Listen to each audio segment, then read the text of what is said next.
This kicks off our 4th year. How the hell?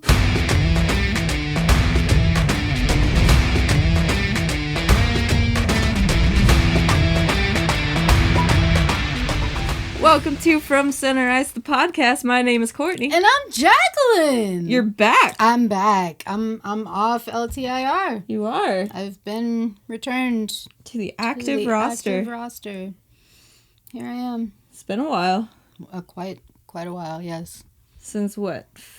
When did we last record? Well, I was going to say since February, but that doesn't really mean when we would have last recorded. No, I think it was a couple months before that, actually. Was it really? I feel like it was like November, but I could be wrong. I think you're actually right. I don't think we recorded after Thanksgiving. Whoa. Yeah.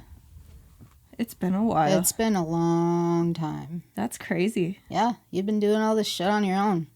You've been doing great, dude. I've been doing something. You've been doing so much. All of Playoffs it. were very busy. Yeah. Are you gonna keep up the cozy cast and the happy hour? I am. For forever? I think so, because I have like a routine. Okay. And I want to try to stick to a routine routines for are good. once. Routines are good. They are. When I can stick to them. That's the problem with routines. They're hard to stick to. They are. But they're important. They are. And they're helpful. And I'm like, oh, it's Monday. I have to record. Or, oh, it's Friday. I have to record. A sense of purpose. They do. Mm-hmm. They do. But now, like, there's no real hockey on. Right. So, just like how we started a hockey podcast in the middle of the summer. Mm-hmm. As you do. As you do. As Right. we do. As we do. We did least. that. Yeah, We and I do was that. like, what the hell do you talk about? Well, you see, it was the first night of the draft. It was, and we started this very podcast from Center Ice on the first night of the draft back in 2019. We did. When Kirby Dach was drafted. And it all comes full circle because this is episode 1 of season 4. 4, bro! Season 4. Season 4. How in the hell? How is that possible? How is this going to be our 4th season? I truly could not tell you. Like, what? What? Because, like, 2019 was only 3 years ago. Yeah. But this will be our 4th We're hockey going season. into, yes. Yeah. And last year was weird because, like, we didn't really go to games. Yeah. It's been... So, we started this podcast in 2019 when the world was normal. Yeah. Yeah. Nothing had happened when we started it. It was June. But our very first season of hockey, everything exploded because that would have been 2020 and that spring and everything shut down. And then the AHL season was canceled, but then the NHL came back and then there were playoffs in August. Yeah. And the Blackhawks were just miraculously in the playoffs because they expanded the seed, yeah. And then that ended, and then Corey retired, and we were in a rebuild, but then we weren't in a rebuild. And then I went on LTIR in 2020 Yeah. for 6 months. And then I came back in January of 2021. Yeah, and then the new season started. Mm-hmm. So we had a hockey season start in January. Yes. And then that season was shortened because it started in January. See, everything's been all fucky-wucky. Ever since we started this podcast, did we curse the world? It might have been our fault. It might have been. I feel like it was. It probably was. Somehow, creating this podcast cursed the entire world. A hockey podcast from Rockford, Illinois started an entire pandemic. It's how we do. That's what we do. We curse things. Mm-hmm. But I did not curse the Colorado Avalanche. Goddamn right! I did not curse the Colorado Avalanche. Nope, because they won the cup. They did. And Avs fans were so concerned when I put on that jersey before game 1 of the second round because Toronto was eliminated. I was like, I need something to do because now I'm bored. Yeah. So, like, all right, I'm going to talk about the Avs. The Avs are going to be my team. But then I started covering all the games because I'm a fucking psychopath. But I put on the Avs jersey, and people were so worried. Yeah. And I was like, well, we're just going to go with it. Going all just in. going with it. And I appeared to have done the opposite of a curse since they won the cup. Yeah. What is the opposite of a curse? A blessing? Blessing? Am I Jesus? You blessed the Colorado Avalanche. Am I Jesus? You may be. Is that how we started a pandemic? Because I just have Jesus power? Jesus vibes. Do I have Jesus vibes? Sound off in the comments below. If you are not watching on YouTube, you can at youtube.com/c/from center ice. What are Jesus vibes? You know, that I really don't. I don't know. I don't know. I should know. I went to a private school for a while. You did. I went to pre-K at a private school. That was a long time ago. It was. It's Lutheran. I went to a Lutheran school. Hey. From kindergarten till 8th grade. Oh, no, that was just pre-K. You have less of a Jesus vibe then. I do have much less of a Jesus vibe. You have like an ounce of a Jesus vibe, whereas I have like big Jesus energy. Big Jesus energy. That's what you got. That's exactly how it is, yes.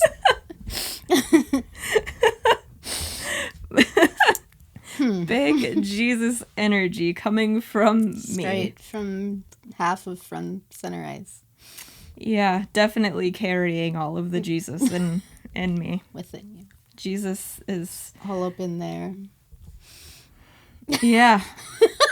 You're just full of Jesus. I'm full of Jesus over here. Just leaking Jesus out my pores. Let's not go there. No? I don't like that, no. You don't like leaky Jesus? I don't like leaky Jesus. You want me to leak Jesus on you? I would really rather you didn't.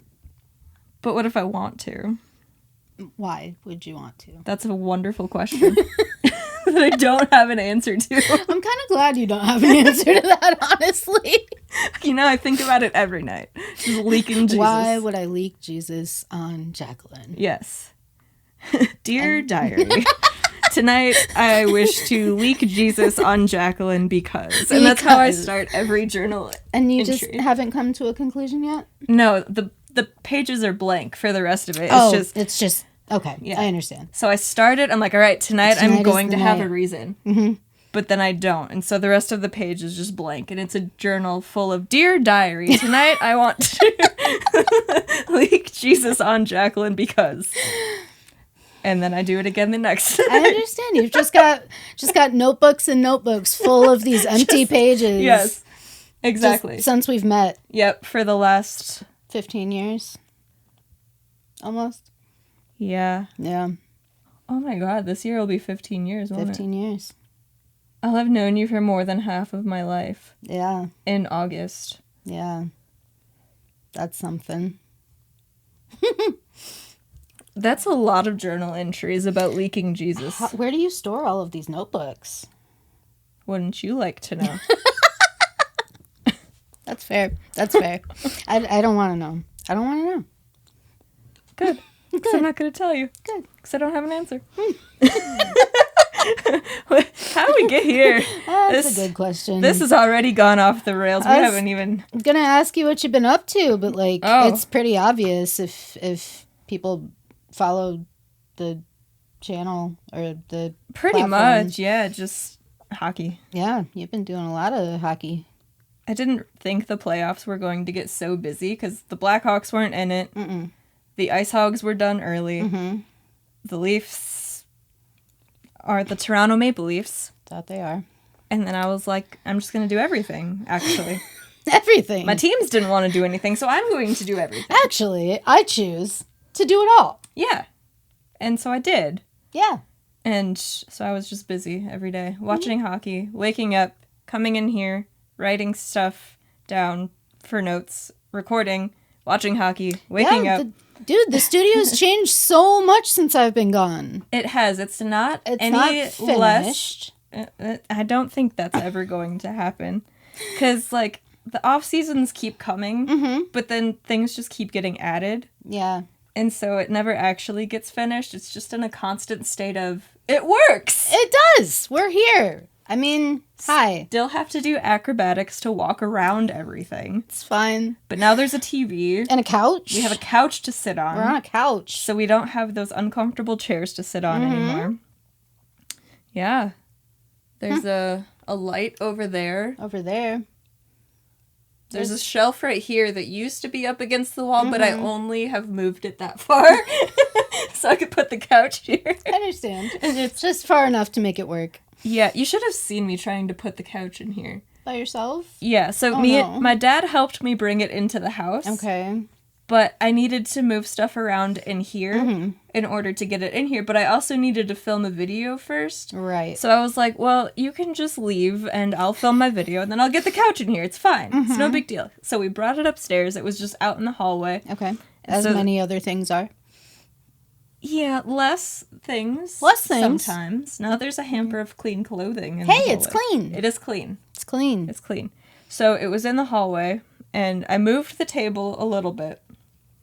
And I was pushing it in here, and I was like, cool, didn't move the table enough. So I had to move the table more. And then I got it over here, and I had it standing, like, on the arm, so it was up so tall. It was straight up. Yeah. So I moved it in, like, over here. So I put this arm by me in here first so I could lay it down this way. But I didn't move it over far enough, so it was just, like, kind of touching the wall. But I needed to move this arm further over so I could actually set it down. But for some reason, just the way it was angled, it wouldn't let me slide it. So I was like crawling under the couch while holding it up and like trying to kick out the arms with my feet.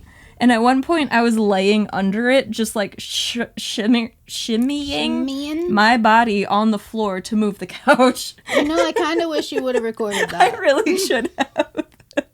I do wish that you had recorded that. It was so bad. And this damn shelf kept getting in my way. And so I had to like hold the couch up with one arm and try to move the shelf with the other arm. So without tipping it over. Yes. It was a disaster. I was like, this is going to be easy. I'm just going to move the couch in here. It's totally fine. Nope. I should have known. Yeah. It all started with me just not moving stuff enough. I mean, if I would have just moved stuff out of my way instead of like, this should be good enough. No. This should work. It didn't. It didn't work. It wasn't good enough. It was a mess. I was laying under the couch. It's a really good thing it didn't crush me. Yeah, I'm glad to hear that part. Yeah. Then I would have just died and I would have been laying under a couch and somebody eventually would have found me, I'm assuming, and they'd be like, how the fuck she get under the couch? Why is she under the couch? And they never would have known. They wouldn't. And the world would never find out why you were under the couch. Exactly. And they would think, like, obviously somebody must have murdered her because she's under the couch. They just put her under the couch. Yeah. No. I was just trying to get it in here and had to lay under it to shimmy it across the floor. Jesus Christ. There he goes, leaking out of you again. I leaked some Jesus. You leaked some and it came out of your mouth. What? Because you said Jesus Christ. Oh no, what's happening? Every time people start saying Jesus, it's just me leaking. It's just her leaking. It's just me leaking. So every time you say Jesus, it's just me leaking. I don't like this. I'm sure everybody missed this. Oh, absolutely. For sure. Now you're back and we have me leaking Jesus. So, yeah, I mean... It's very informational. It is. But, I mean, like, we'll either gather our original followers and they'll be like, oh my god, it's Jacalyn again. Or they'll be like, who's this bitch? Take her out. I don't think that will happen. Are you sure? Because, like, you've really grown the whole platform since I've been gone. I don't really know how many subscribers we've gotten since. I know we passed 1,000. Yeah. Good job on that. High five. Thanks. That was beautiful. I should have used my other hand. It's it would have been a lot more graceful. Fine. But it was like holding the mic. mic. I like it that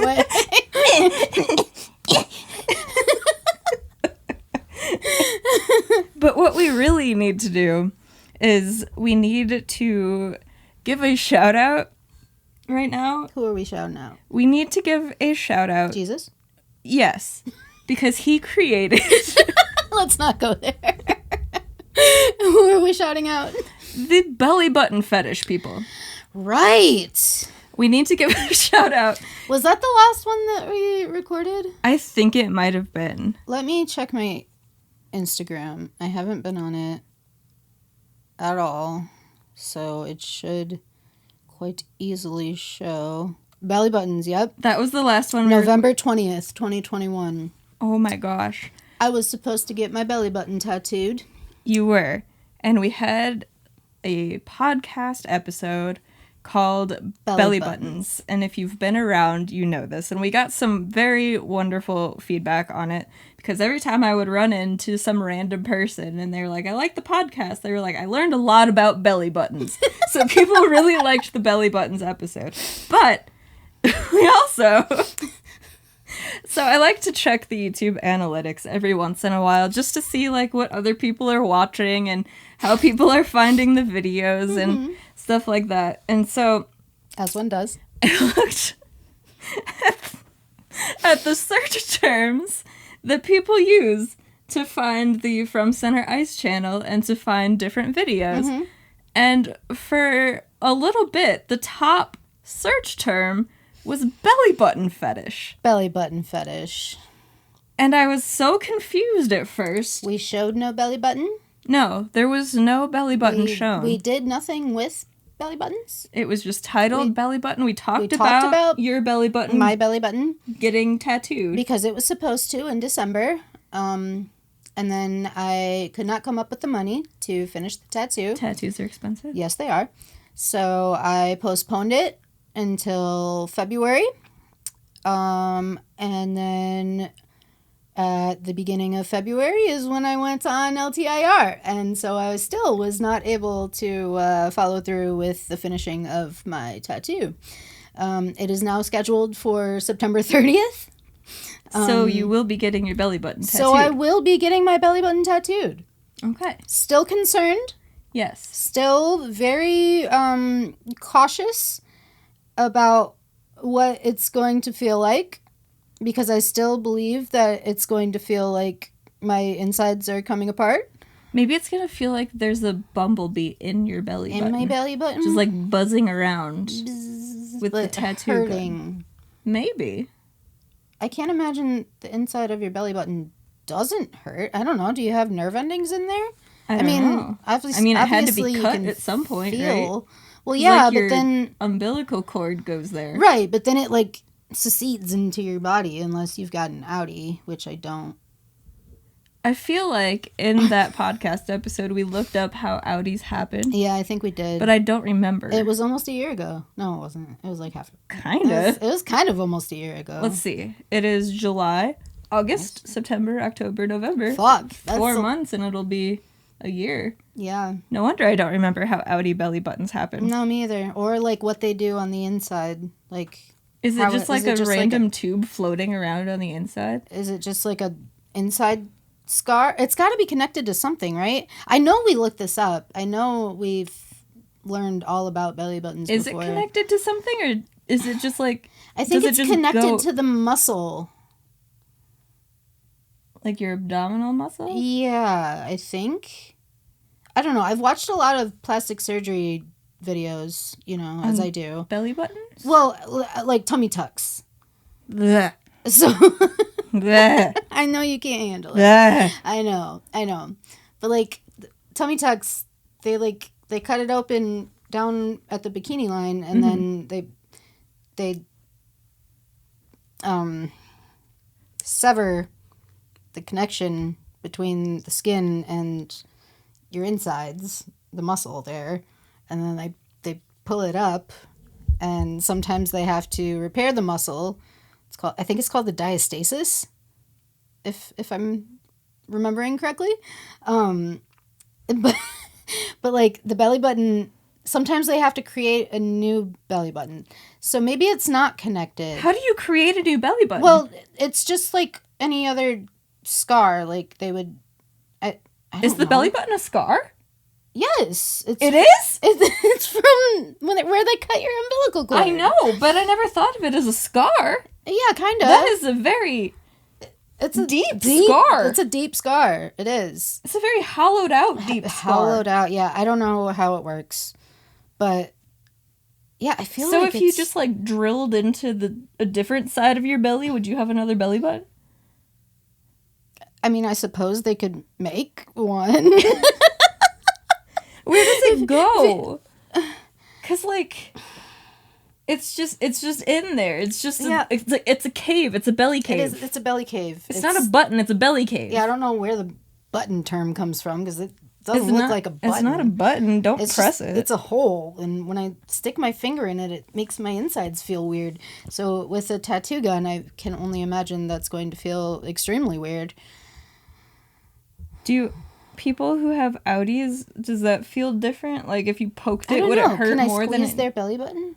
I want to pinch it like a nipple. I was gonna say that seems like it would feel like a nipple. Yeah, I want to pinch it. I need to find somebody with an outie so I can pinch it like a nipple, but not sexually, just because I want to feel it. But going back to that, is that like people who have belly button fetishes? Let us know because I know you're out there. I see you, and I appreciate you very much. You. And it makes us very happy when we see you pop up as one of the top search terms on our channel. Truly. But do you get something out of pinching an outie? Is that part of it? Is that part of the fetish? I need to know. Do you want to fuck a belly button? Is that what the fetish is? I feel like you won't get very far. It's not that deep. You just stick the tip in? Are there belly button trainers? Oh, God. Oh, no. I hope not. I don't want to deepen or expand my belly button. Is it like belly sounding? Don't. This is a hockey podcast, I promise.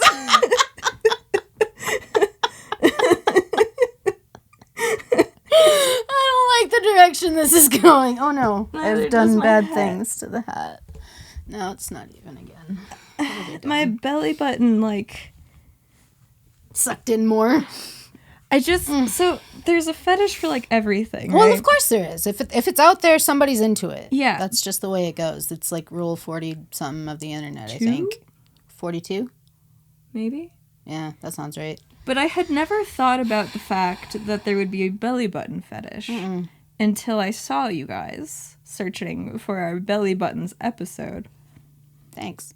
And I'm just so curious what you want to do with the belly buttons. Like, do you lick it? I would hope it's very clean. Me too. Please clean out your belly buttons. Everyone that's listening or watching, please go clean out your belly button. Make sure you clean your belly buttons. I make sure to do it every shower. Absolutely. You give it a little swish. Just a little swish. Yeah. Yeah, because if you don't and you sweat a lot, they can really start to stink. Yeah, and it's like schmegma for your not sexual parts. For some people, they are sexual parts. Okay. My apologies. You're correct. Exactly. I got y'all's back. Told you I appreciate you. Yeah, it's like belly cheese. I don't know what to do with those words. But I just had a horrible mental image. I'm sure you did. Just do I want to know about it? Spreading it on a cracker? No. No. Absolutely not. There's no Jesus leaking out of me right now. No, I need Jesus. I need to reabsorb Jesus. I need some Jesus in my body. Right in your belly button? Right in the belly button. Need some Jesus in my belly button. Is that how he gets in? It's like Santa going down a chimney. Jesus he just goes right in the... So here I go. Swoop. Oh. Right on in there. But for real, what do people get out of belly buttons? And is it like... Could not ask me because I don't have this fetish. Like, it would have to be specific types of belly buttons, right? Like, I'm sure Right. some people like all types of belly buttons, but then there's got to be some people who just like innies, and some who just like outies. Right. And I need to know, do you pinch them? Do you like a deeper belly button? Do you like outies? Like, is that your thing? You want to just chew on it a little? Oh my god. Not yucking anybody's yum here, but just the thought of that texture between my teeth did real bad things just now. You think it's like a uvula? No, I feel like it'd probably be more firm. So, like, firmer than scrambled eggs. More like... Kind of like silly putty? No! Do outie... It's gotta be firmer than a... Do outie belly buttons have the texture of silly putty? Are they like grapes that don't pop? I just pictured a popping belly button. Oh, no. I said that don't pop. I know, but the thought went through my head before... What if somebody bit off an outie? What would happen? Would you just have a flat... I'm so sorry. That's like somebody biting off a nipple. Let's not go there. Ow! Ow! Don't. I have a story about a nipple. My nipple, to be specific. Did you bite it off? Absolutely not, no. I was camping last week. And I stepped out of my mother's tent. And this just keeps getting weirder. Just wait. Okay. Just wait. Okay. I tripped over one of the tent cables that was holding the tent to the ground. And I fell. Did not catch myself at all. Landed directly upon my right nipple. Specifically. Like, right on it. Like, directly upon my nipple. I feel like... Full body weight. Just... bow right on the nip knob. I feel like you couldn't do that again if you tried. Probably not. No. I don't know how I did it. I landed kind of on like the outside of my right wrist as well, but like full body weight was definitely on the nipple, and it hurt for a few days. I tried to pick up my nephew the next day, and I'm right-handed, so he was had to put him down. Did it bruise? So it was like bright red. Like I compared them like not too long after it happened. This one was bright red. This one was just like, regular. Normal. And ow. Yeah. I don't know if it bruised. Like it doesn't hurt anymore. That's good. It has been almost a week though. I don't know. I'm glad my nipple feels better. I'm glad your nipple feels better too. So it's gotta hurt worse biting it off. Well, yeah, I would absolutely. I mean, that Talk Sex with Sue guy that called in said, "Is it normal for someone to bite off my nipple?" No, sir. It's not. No, it's not normal. Not yucking anybody's yum. Absolutely not. But that's not. It's not just a thing you do without a conversation. It's a safety issue. Sanitary issue. You could get infections for sure. Real bad. Don't want to get sepsis. That's a no-go. Don't want an infected nipple. No. Well, I guess you or wouldn't lack have thereof. a nipple. An infected non-nipple. An infected chesticle. Gaping nipple area. We don't want gaping nipples. Where did we start? Belly buttons, right? That's the one. Yeah, because we needed to give a shout out to. Yeah, shout out to y'all. To the belly button fetish guys. People. Oh, there was a new one too. It was what was the search term? Lesbian belly button. Lesbian belly button. Okay. Yeah. I mean, I do own one of those as well. Same. So I mean, you've got the market right. Yeah, you right on the money. I don't know that we're a belly button fetish podcast, That's not really what I would consider us, but if that's why you're listening, then hey, hi, hello. I would like to be more informed. So if you are listening to this episode as well, please leave a comment. Do tell, please. I want to know why. Why?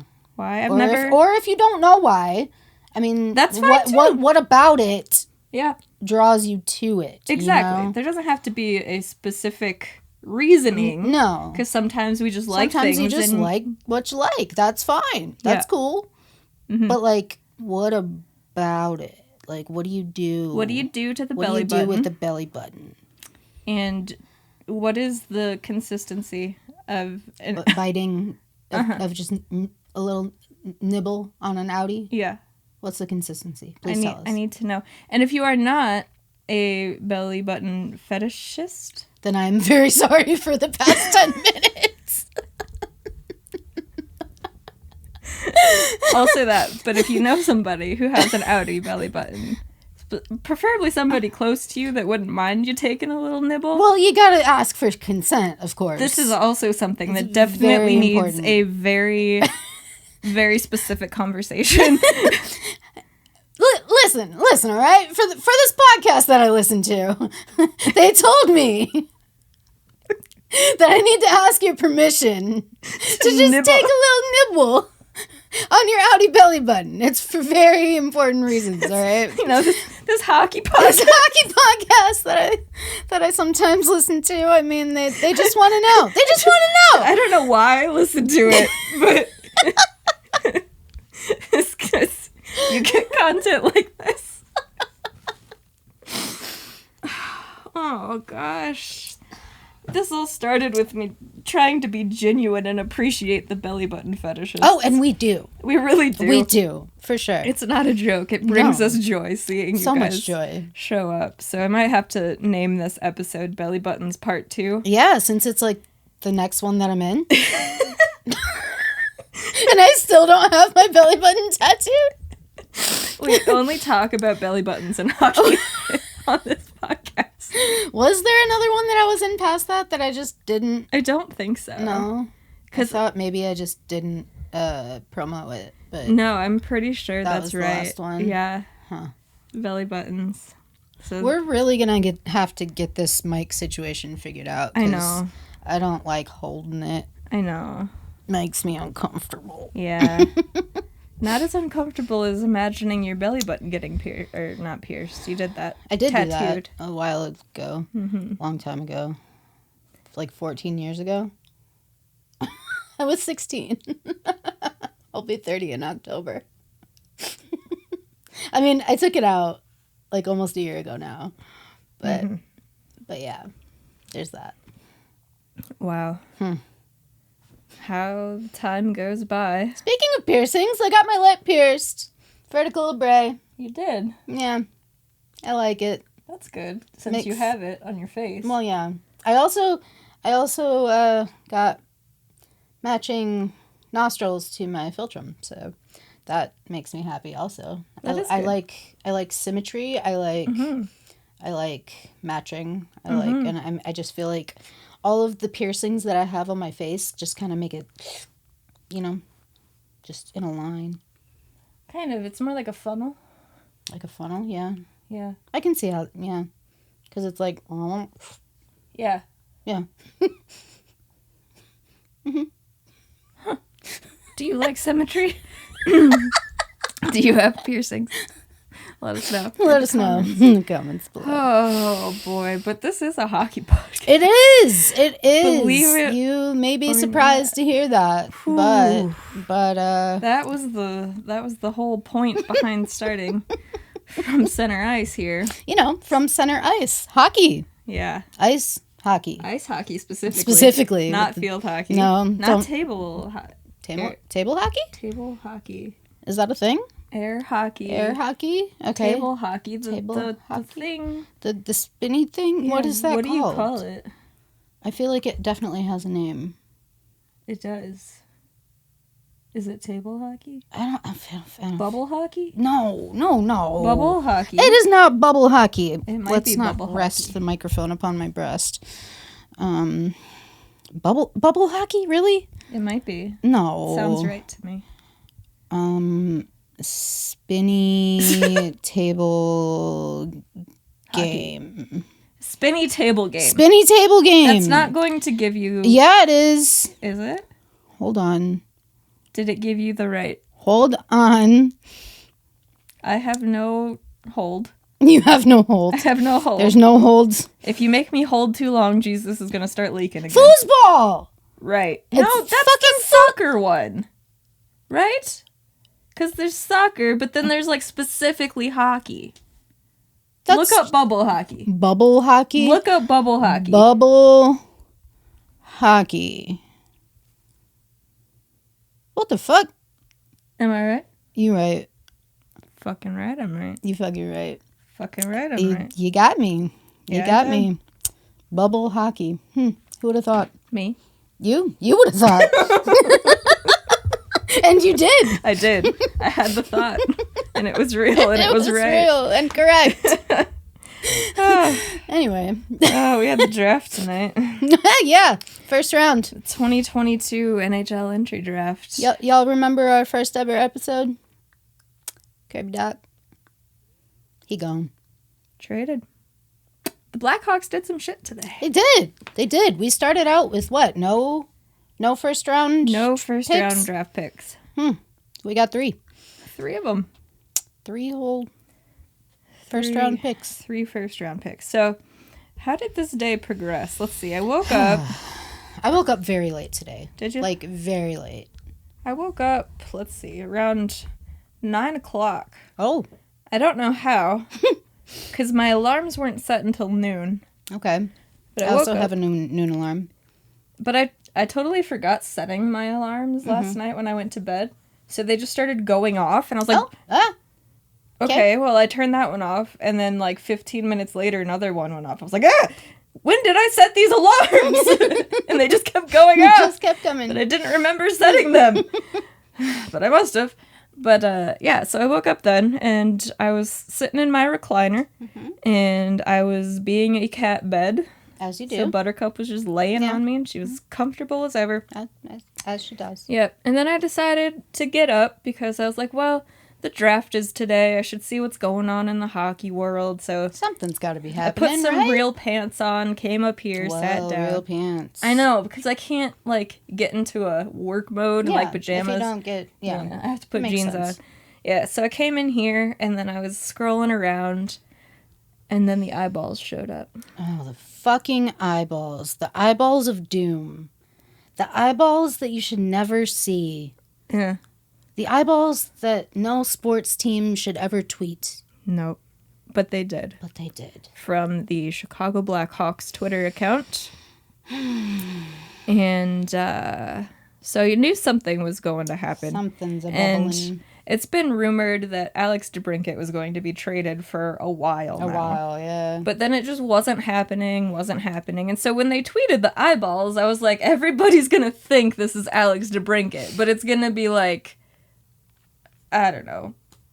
Who do we have left? That's a great question. I'm trying to think of somebody. Know who's on our team at this point. Henrik Borgstrom for a 4th round pick. And then everybody's going to be like, you silly Blackhawks, you got us this time. Aww. No. It was the trade. It was Cat. Alex DeBrincat traded to the Ottawa Senators. For nothing. Okay, more than nothing. Continue. This wasn't like a Marc-Andre Fleury from Vegas situation. No, here. that was really nothing. But it was. So he was traded for the 7th overall pick tonight, the 39th pick tomorrow, right, and then a 3rd round pick in 2024. So 2 years from now, not next year's draft. Yeah, 2024. And that's the end of it. That's it. For a 2-time 40 goal scorer. Yeah. Who's 24. That's it. Couldn't get a prospect. Nothing. No. If you recall, we traded Brandon Hagel a couple months ago. I was on LTIR you for were this. On LTIR and for that. I wrote you a letter and you did. And I called my mom to get your address. Mm-hmm. And she was driving, and she got some notification from somewhere that Brandon Hagel had been traded to Tampa.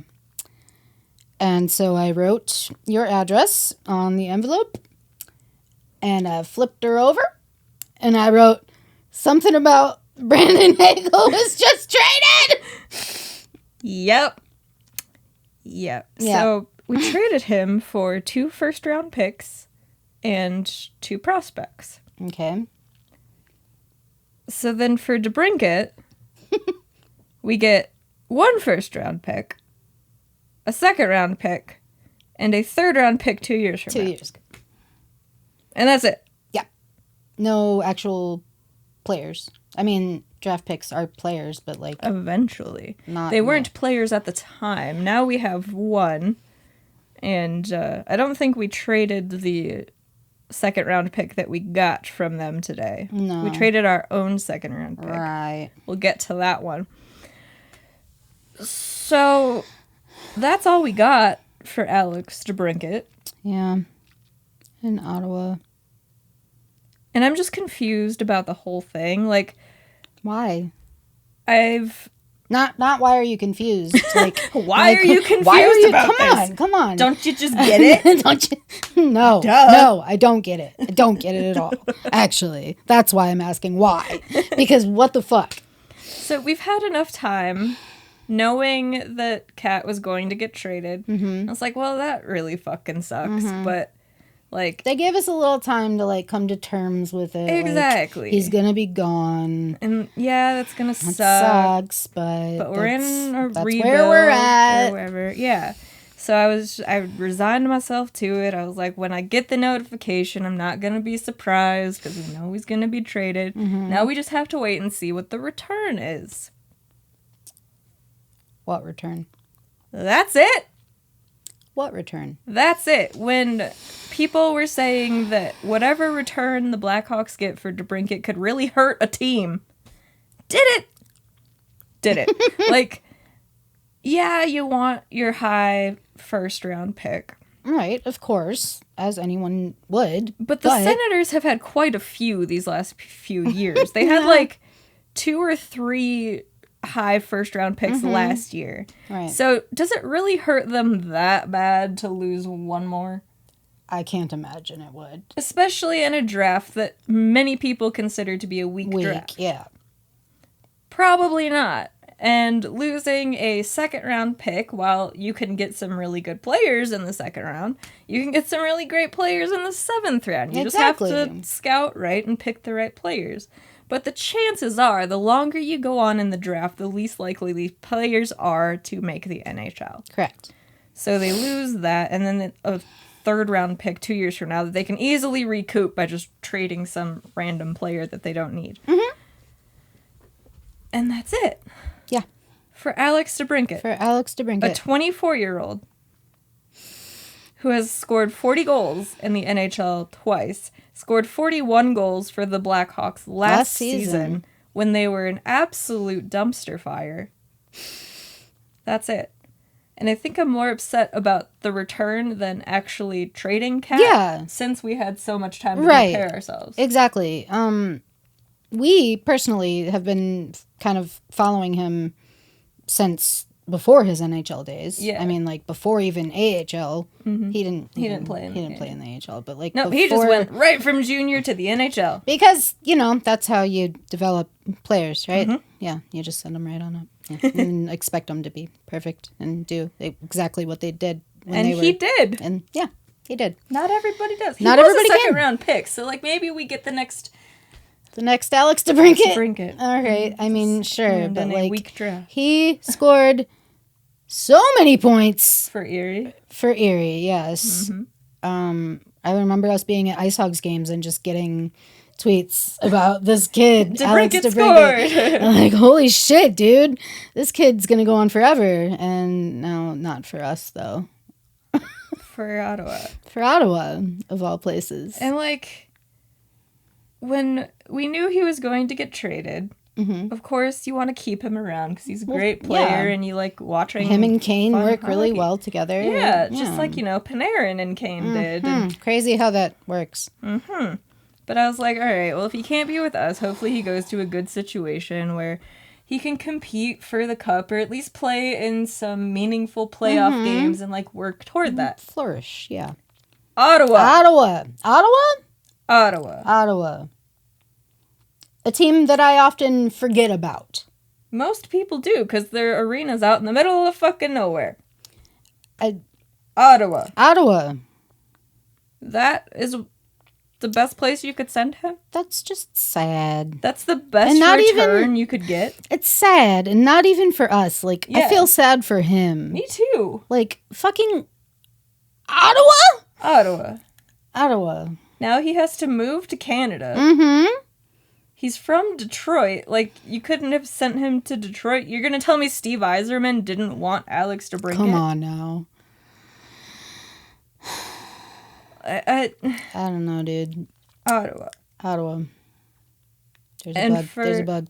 I know, I saw it flying around. It's right by your camera. It is. Okay, it's behind the camera. Sorry.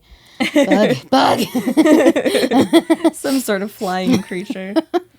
It's like a very small moth. Yes. How do you feel about trading Cat? I'm obviously upset that we do not have him anymore because he's clearly an asset to the team. He can score goals. He can get down to the nitty gritty and like he's fast as fuck and he puts himself in situations where he either gives someone else the opportunity to score or he can score. So that's clearly upsetting to not have anymore. I feel bad for him going to fucking Ottawa, being separated from Kane, being separated from Dylan Strome. All of that just kind of fucking sucks. I'm not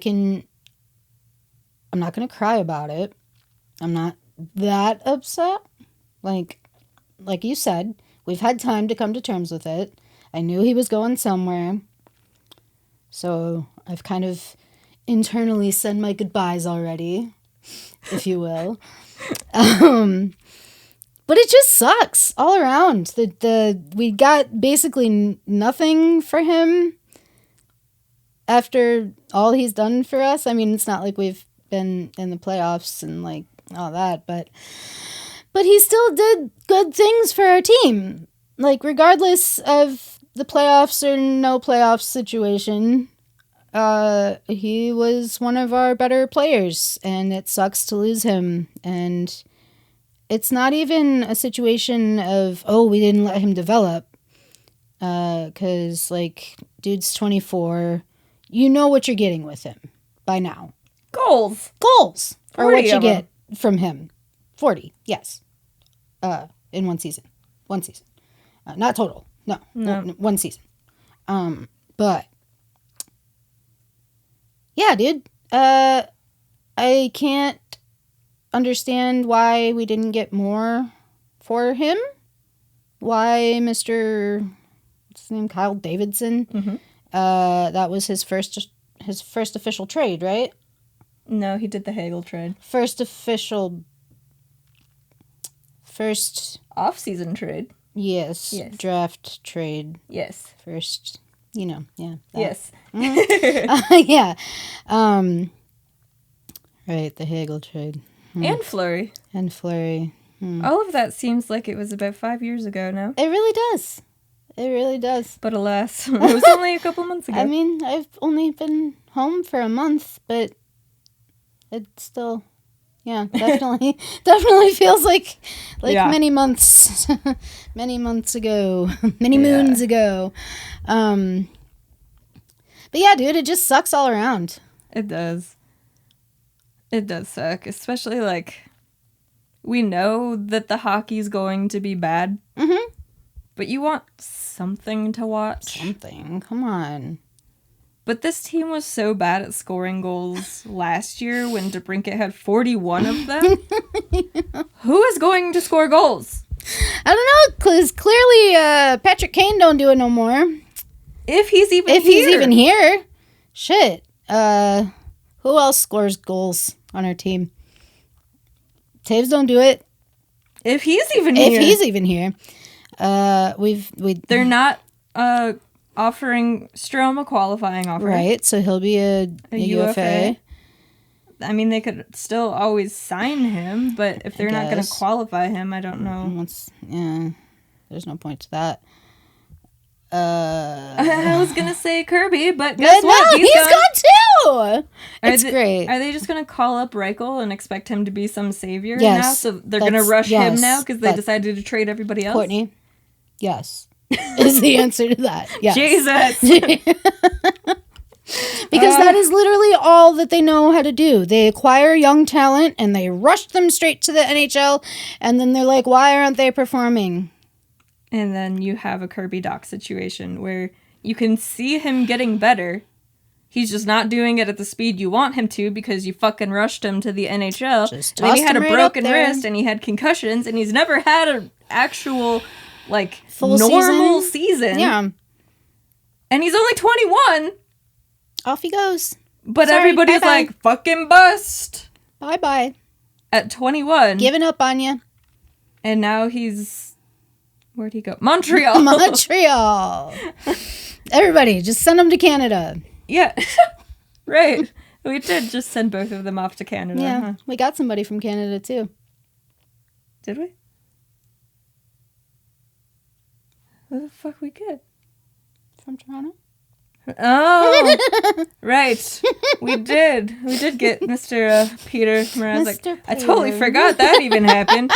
Jesus Christ. Oh, he's leaking again. Oh, I'm leaking. I'm leaking Jesus. But yeah, we got Peter Mrazek from Toronto. So we have an NHL goaltender on contract now. Yeah, that's... If he's healthy. Right. So he might be on LTIR. But we have one under contract. We do. And Toronto did not retain any salary, so... I do like the trade for both teams. Yeah. I mean, it makes sense. It does. And I would like to claim I was the first one to put it into the world many months ago. I mean, you did say it. And then it happened. So we got the 25th overall pick Mm-hmm. and Peter Mrazek for the 38th pick. So... Tomorrow. Yeah. So, whatever. I mean, we have a goalie asterisk. And Toronto needed to move cap space, so they get rid of his 3.8, I believe. So now they have 10.6 or something like that to fuck around with? The Blackhawks? No. Toronto? I think so. Has $10 million? That's what I thought I saw. I could be very wrong. Interesting. I mean, I hope they do. That'd be cool. I haven't looked at their cap situation since the offseason started, so I don't know. I think it was just a tweet that I saw, so no verification on that. Gotcha. Just something that I... Yeah, they needed to clear space, so they got rid of Mrazek's deal since he was clearly not going to work out in Toronto. Will he work in Chicago? We need him to not work. We need him to lose games. You want the pain? We need the pain. We need the pain so we can get a better draft pick. Yeah. And maybe win the draft lottery. Unless we are like the historically bad Colorado Avalanche, who only had 48 points throughout the season because they lost too many games, but then they lost the draft lottery too. And I still think it is the most hilarious thing ever, even though they basically won the draft lottery because they got Cale Makar with that pick. But it's just the principle of it all. That they had a historically bad season and still lost the draft lottery and picked fourth. It's so fucking funny. Yeah. And it worked out for them. So it sure did. I mean, shit. It can be funny. They got their shit together within 5 years. Yeah. I mean, when you got Cale Makar... You're fucking... He's, 23? Is he that old? Is that right? I think he's 23. I don't know. I've talked about him so fucking much the past 2 months, and I can't remember how old he is. Today really threw me off with, losing our whole team, and I'm going to be on the Blackhawks next year at this point. Welcome. Thanks. I can't wait to cover you. Thanks. I'm going to try to score some big goals. Oh, I thought you were going to be the goalie. I am. Duh. I'm going to try to score some big goals. Big goals, yeah. On myself, so we get a better draft pick. Own goals. Own goal season. Own goalie goals. Own goalie goals. But yeah, he's Cale Makar. He's 23. I'm just going to stick with it. He might not even be 23, but he's 23. Sure, let's go with it. Won the Norris this year. Mm-hmm. Won the Conn Smythe. Yeah. And they have their cup. So losing the draft lottery worked out real well for Colorado. Yeah. I just don't know that I have faith in this Blackhawks team if we were to lose the draft lottery, that they would choose their own Cale Makar. Hard no. So it's best if they get the first overall pick, so then they can just pick whoever they want. Yes? Hand up. Hand up. Yes? Derek King's gone. I know you've probably talked about it already, but I haven't. You haven't. How do you feel about this? I'm so glad. I'm so glad. It makes me happy. Have you heard that they might want to keep him in the organization? Yes, I've heard that, but I'm trying not to pay attention to it. He better not come back to the Piggies. We don't talk about it. We don't talk about Bruno. It's not a possibility. No, it's not. Because off I the board. said so. Off the board. It is just, it's off not the table. It's not allowed to happen. No. It's not possible. It's illegal. It's illegal. It will not be taking place. No, it is a felony in the state of Illinois. So you can't do that. Nope. I'd prefer he just be far away. Yeah. Because I don't want to see his face anymore unless he's behind another team's bench. Yeah, Colleton, where'd he end up going? It was a AHL team. Vancouver, Abbotsford Canucks. Yeah. I was like, who is their affiliate? Yeah. I know it's is Vancouver. He's head coach? He's the head coach of the Abbotsford Canucks. Fucking good for them. I know. And I feel like we need to follow how they do this upcoming season. Yeah, we gotta. And I really hope they do well so we can just laugh at just everybody. prove everybody wrong. Yeah. Yep. I love doing that. Because we told them. We told them. We told them, be careful what you ask for. Yeah. Because we could have just had Jeremy for the rest of the season, and then he could have been let go, and we could have gotten Luke Richardson. But instead, we had to deal with Derek just throwing his players under the bus every time something went wrong. Yeah, just standing there with his arms crossed. But he's the good guy. Oh, of course. But he's Ask any Blackhawks fan out there. Yeah. I'm glad that they started to see the light by the end of the season. Yeah. They still thought he was funny Uncle Derek. But funny Uncle Derek. Did somebody say that? I mean, that's what we've been calling him. Okay. Funny Uncle Derek. Yeah. All right. But, I was gone for 6 months, guys. I don't know what's going on. LTIR. LTIR. But yeah, most people started to realize he wasn't the answer as head coach. Clearly, no. Thankfully. That streak at first just really... It was so annoying because we looked crazy. We did. We looked like we had absolutely no idea what we were talking about. I was like, just wait it out. Just wait it out. Just wait. It's coming. I promise. It's coming. And then it came. See, we were right. We were right. I was right. I've been yelling about him for what, fucking 2.5 seasons? Yeah. I don't know. I tried to be nicer. You did. You did. You tried. So hard for it to work out. You tried. Somewhere. I did not. You were right. I did not try. Mm-hmm. I did not try. You didn't try. I didn't try. No. I was yelling a lot. Yep. I don't know why that's the route I decided to take, because I usually yell about everything else. Yeah. You are the commissioner of chaos, but yeah, I mean, you wanted to have faith in our head coach. I wanted to really bad. I think I was trying to convince myself that it wasn't so bad. Probably. Even though I knew deep down, because I wanted him very much gone. Oh, so far gone. But maybe I was hoping if I just didn't yell about it, like things would really turn around. It would just fall into place. And it would just work out. Yeah. Didn't. Nah, none of that. Instead, he just threw all of his players under the bus instead of taking any sort of accountability himself for being a bad coach. What else is new? Shocking. Shocking. Shocking. Truly shocking. I want him out of the organization. Please? He can go try to do it somewhere else.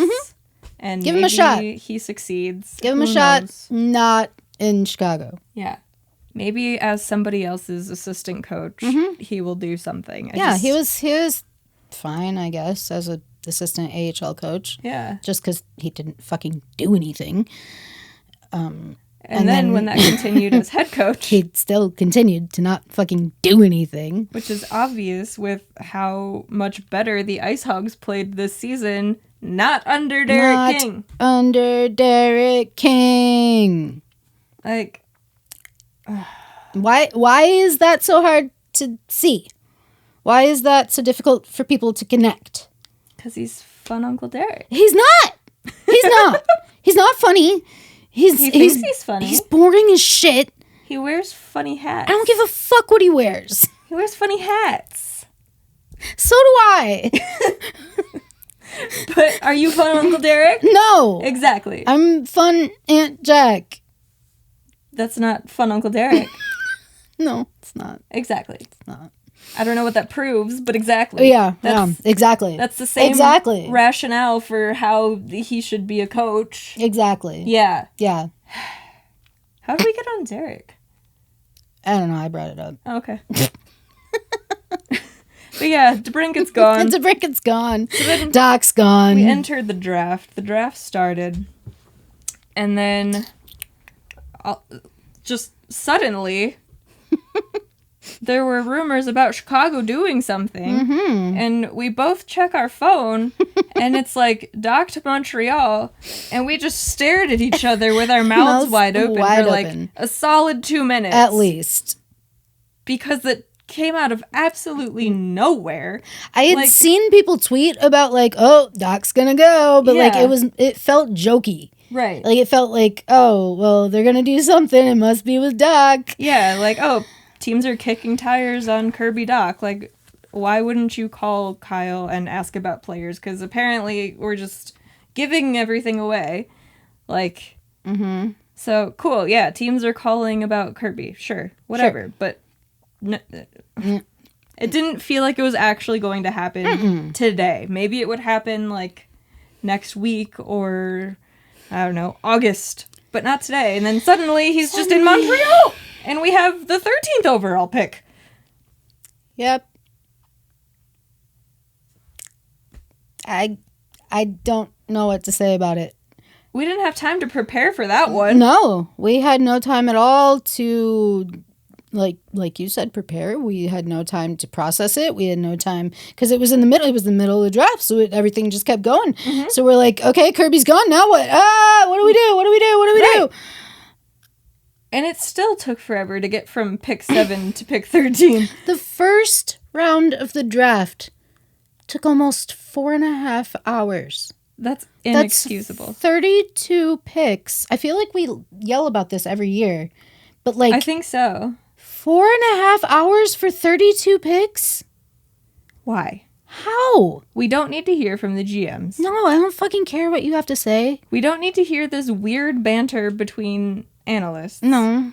Like, tell me about the players, but like as they're being selected. Right. We don't need to hear what you had for dinner. No. And I don't care. Please, for the love of all that is holy, do not show us parents leading with their tongues when they kiss Oh, God. That on was TV. Fucking disgusting. They were like, cool, kiss your husband. That's fine. But don't like, lead with the tongue. You don't lean in to kiss somebody and go, like. That's not. I mean, again, not yucking anyone's yum. Right. But I don't want to see that on TV. I just don't. It's not my. That's not just your everyday kiss. No. Like, if that's something you want to do... Kisses are with your lips. Not your tongues. You don't just connect tongues. That's not a kiss. If you poke tongues with somebody else... What is that called? I don't know, but it's not a kiss. What is it? I don't know. If you know, sound off in the comments below.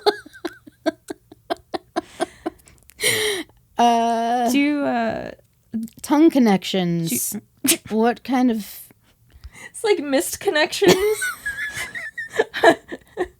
Instead of like, I would like to meet you for coffee, I would like to connect tongues with you. Tongues. Only tongues, no lips. No lips allowed. No lips allowed around here. Only tongues. No, thank you. I don't even have words. I just have noises. Yeah, that's about it. I'm glad I could rejoin the podcast and provide you with these situations that you don't know how to respond to. If there are couples out there who don't kiss, they just connect tongues. And that's it. Every time where a kiss would suffice. I'm leaving for work. See you later, honey.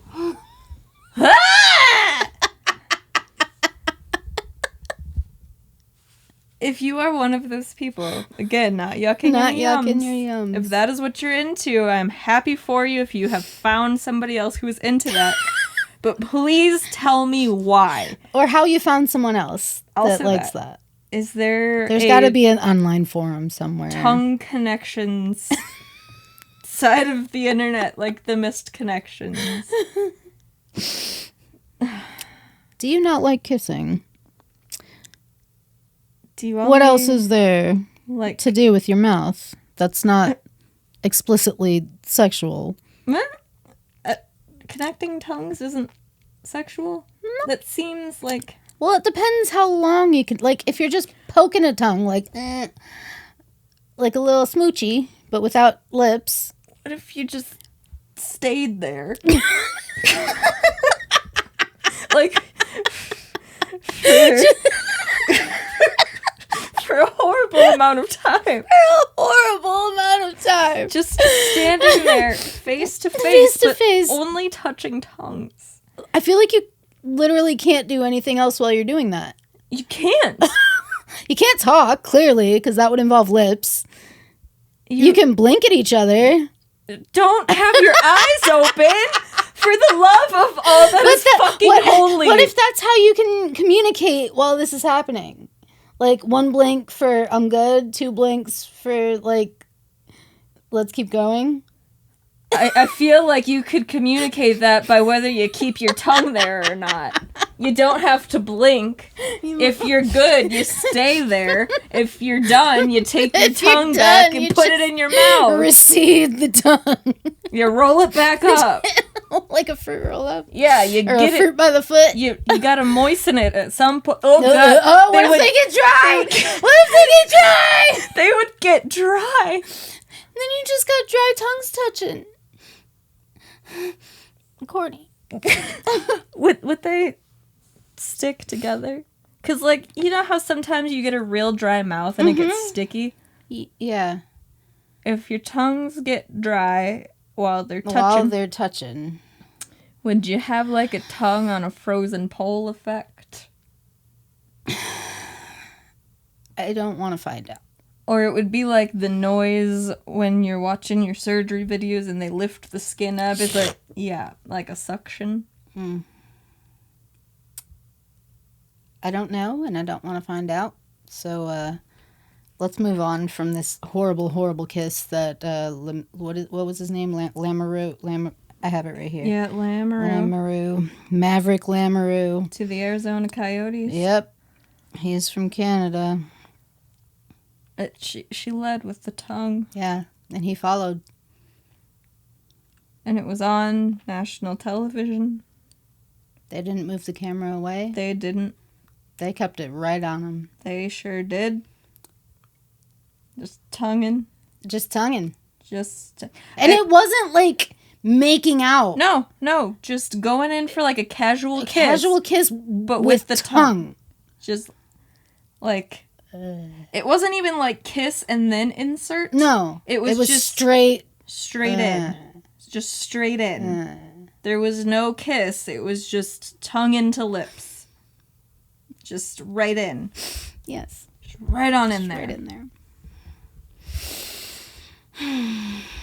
I like to think that they were just so excited for their son and so caught up in the moment they couldn't, like, move their bodies correctly, and it's just kind of what happened. That was just how it looked. Yeah, but it's unfortunate because it was on national television. Correct. And, like, Lord knows my body doesn't always work the way it's supposed to, and I do weird shit all the time. Oh, God, same. It just doesn't get caught on national television. So I like to believe that that's what happened to them there. Yeah. But if that's a normal thing... Where are they from? Canada. Canada. Don't do that, Canadians. Do or not anyone else. Just insert. You need lip first before tongue penetration. Lip before tongue penetration, yes. Thank you. Yeah. Thank you for coming to our TED Talk. About penetration. Lip penetration. Or tongue connections. Tongue connection. Just tongue. No lip. No lip. No lip. Just tongue. How long would be an unfortunate amount of time? 1 second. I don't know how long I could hold that without losing my composure. No. No, and how do you, like... I think this about a lot of things. Like, how do you know you're into that? Mm-hmm. How long does it take to figure out if this is a yes or a no for you? And how would you figure that out? Well, I mean, you got to do it to figure it out. But why would you think to do something like that? Because it's out there, and like maybe you like it. Well, I guess if you find the tongue connection. Exactly, the tongue connections, yeah. And you're like, oh, this looks dumb, let me try it. Oh, wait a second. Hold on. I kind of like this whole tongue connection thing. People watch porn all the time that they're like, oh, I would know. Oh, hold on. Wait a second. Hold on. Maybe. I need to go get stuck in a dryer. Right in front of my salad? Are you kidding me? I'm so sorry. Okay. I hope that's... I mean, it's got to be a thing that people are into, because if you can think of it... If it's a think, it's a thing. Yeah. If it's a think, it's a thing. But why? There's just some things where I'm not going to shame somebody, because it's not, like... It's not harmful. No. Of course, well, it's harmful to my eyes. I don't want to see it. I don't want to see it. I would like to very specifically Google that if I want to see it. Exactly. Like, I have to very consensually see this. Yes. But, like, so I'm not going to shame anybody because it's not harmful. It's just a little... It's not your average tongue activity. What is your average tongue activity, Courtney? Eating food? I was gonna say you better follow that up. You better follow that up.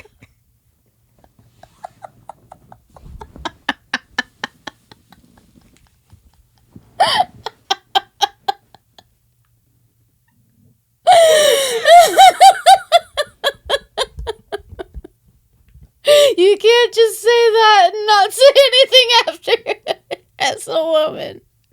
Or as anyone. As a lesbian. And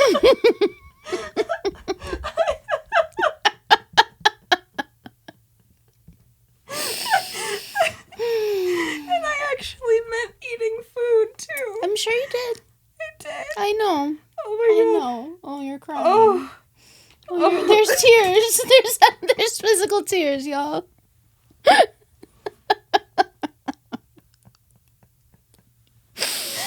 Oh, Lord. I need to reabsorb Jesus. Jesus has left the chat. It leaked too much. Jesus left the chat a long time ago. Oh, Lord, have mercy on my soul.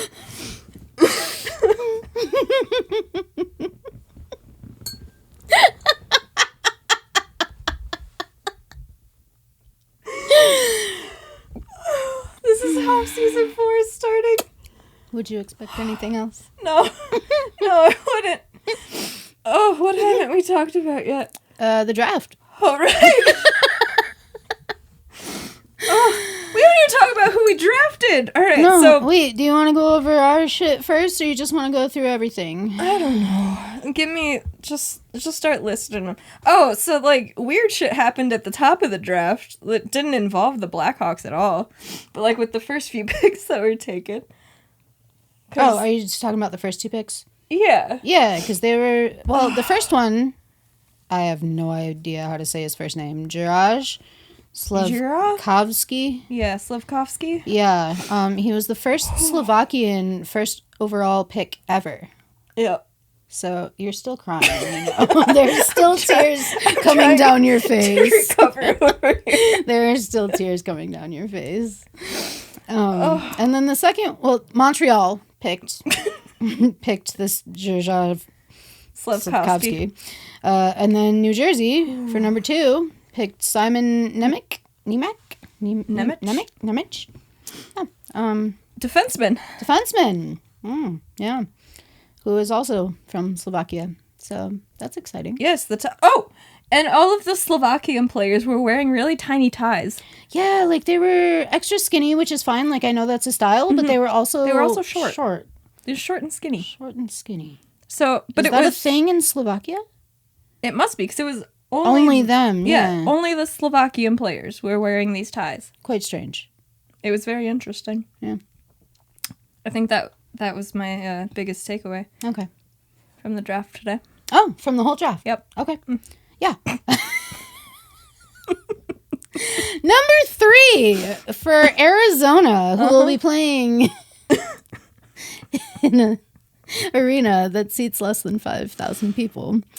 They chose Logan Cooley, who is a center from the USA. This is a very good pick for them.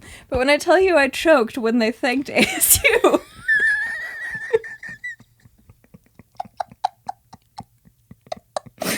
It just caught me off guard. Oh my god.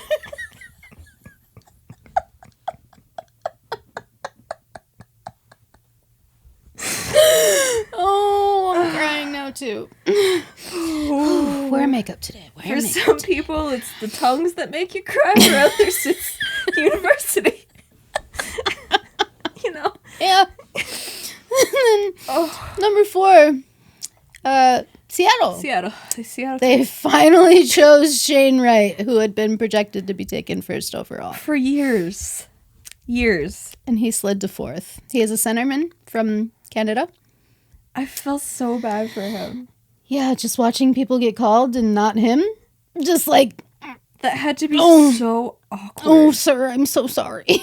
That had to be... I'm so sorry, Mr. Shane. So awkward. Because you've been the projected first overall pick for years. Mm-hmm. And suddenly now you're 4th? 4th overall? For what reason? Why did he get passed up on so much? I don't know. And then people were like posting the videos and gifs from when he was on the stage saying he was like mean mugging the Montreal table. Yeah. Which you can't see what he's actually looking at. So whether he is or not, I don't know. But man. But if I was him, like going to Seattle isn't the worst thing in the world. No, I would like that's kind of a cool situation. You're playing for the newest franchise. Mm-hmm. And you get to be the guy because they weren't good this past season. Mm-hmm. And I don't know. It's a good situation for him, I guess. I wouldn't hate it. Yeah. Of course, you want to go first overall because you have that to your name. Right. But it's bragging rights at that point. Yeah. Like he could have gone to Arizona. Yeah. He could have. Going to New Jersey, I guess, wouldn't have been the worst thing because they have a bunch of young, fun players, but you live in fucking New Jersey. That sucks. You can't pump your own goddamn gas. Sure can't. So, living in Seattle, that's not the worst gig in the world. No. I would live in Seattle. Yeah. Yeah. But man, falling from 1st to 4th, that hurts. That's something. That hurts. Number 5, Philly. They chose Cutter Gauthier? Gautier? Gauthier? Yes. He's from Sweden. He's a left winger. I enjoy the name Cutter. Cutter. I think his mom grew up in Philly. Mm-hmm. Or is I saw from that. Philly. Yeah, there's a connection there. Yeah, I saw that on Twitter, so that's pretty cool. Yeah. I just want to know where they came up with the name Cutter. Cutter. I don't hate it. It's just unique. And I'm curious I where don't they know got how it. much of a fan I am of it, but... I mean, it's a thing. It is a thing. There's also, like, Gunner and, like, Yeah. other names like that. There's things. It's just... It's unique. But it is unique. It will lend itself to some good hockey memes. Yes. I just want to know where it came from. Maybe. Number 6. I mean, unless he starts, like, slicing people with his skates. Well, I then would it's a hope little he weird. wouldn't do that. But you never know with the NHL. Number 6, Columbus. They chose David Juracek? That's the one. He's a defenseman from the Czech Republic. He sure is. And it would have been nice for the Blackhawks to draft him with their original draft pick, which was number 6, which is where Columbus took him. But, you know, we have Seth Jones. So. For what, 8 more years? Yeah. Yeah. And 9.5. 9.5. Yeah. So that's why we, can't decide. I found this on the Siri, stop! Siri, why are you talking to me? For the Blackhawks to draft him. Nobody asked you! Which was number 6, which is where Columbus took him. Siri, why are you talking? Siri, why are you saying Siri, what I stop! said? Stop! Siri, why?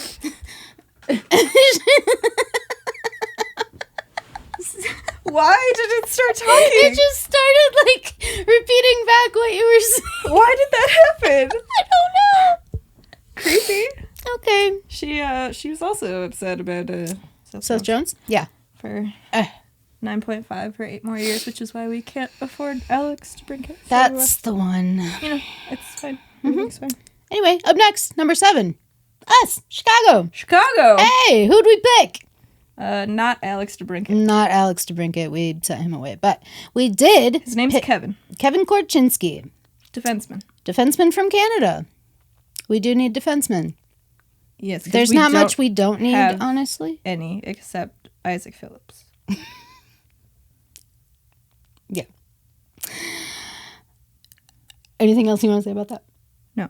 Okay. I don't know anything about the kid. Oh, but no. apparently it wasn't a bad pick for I'm Chicago, not upset about it. Me either. I just don't know anything about him. So No, I'm ready to see what he can do. Not in the NHL, but if that's please don't rush him. If that's where we got to put him, because No. we have nobody else. I mean, they can always re-sign Eric Gustafson. Courtney, please, please don't do this to me. He's the disease that won't go away. We thought we got rid of him, and then it came back. Is he like a on bad the case of herpes? Is he on the team still? No, like he's a UFA. Okay, For now. For now. Until he comes back. Until he comes back, because Like a bad case of herpes.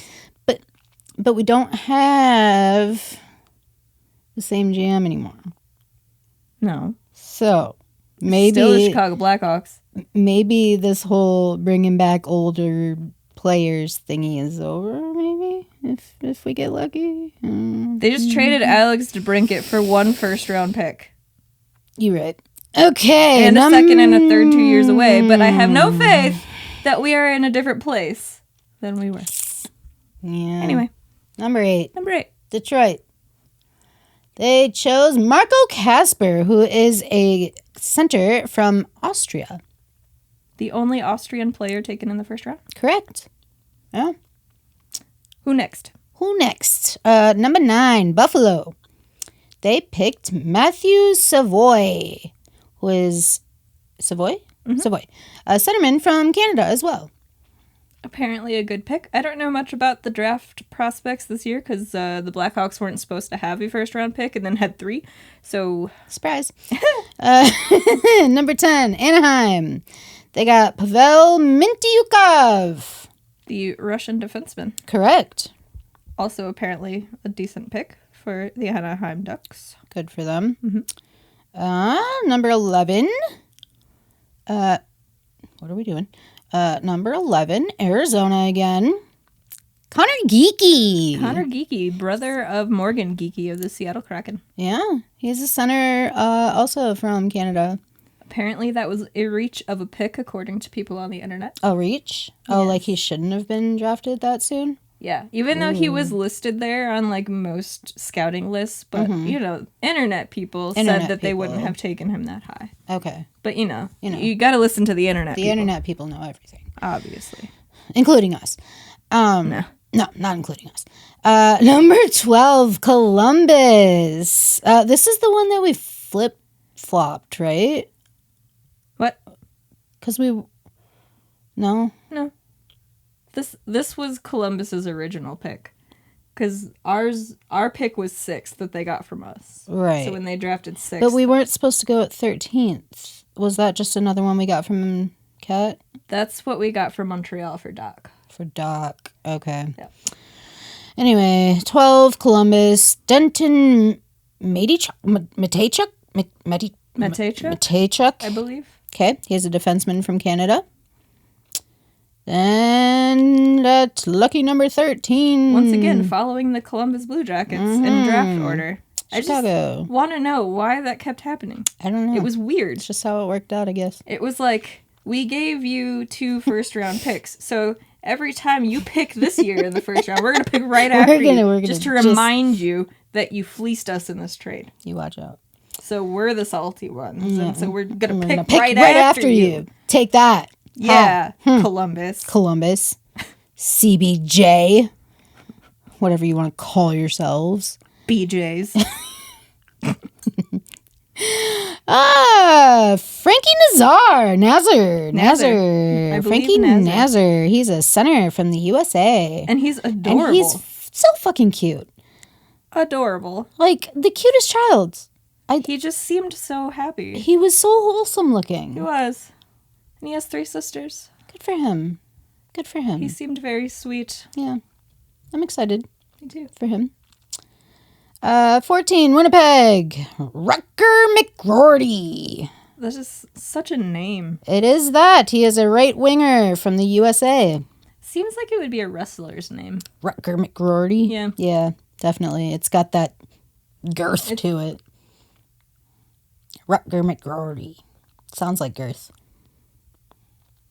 Is he a thick boy? He's a thick boy. Young thick boy. A young thick Which boy. is what They were really pumping that up.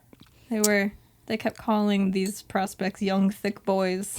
It was Only slightly disturbing. only slightly. Then they called the ice thick. They did. What ice? I don't remember.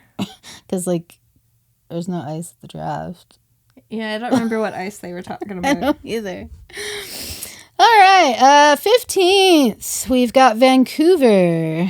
They've got the Swedish Jonathan Lekkerimäki. Sounds right. Lekkerimäki. He is a right winger. All right. Again, from Sweden. 16th, we've got Buffalo, who also chose from Sweden. Noah Ostlund, who is a centerman. 17th, Nashville. They chose the Finnish Joakim Kemell, who is a right winger.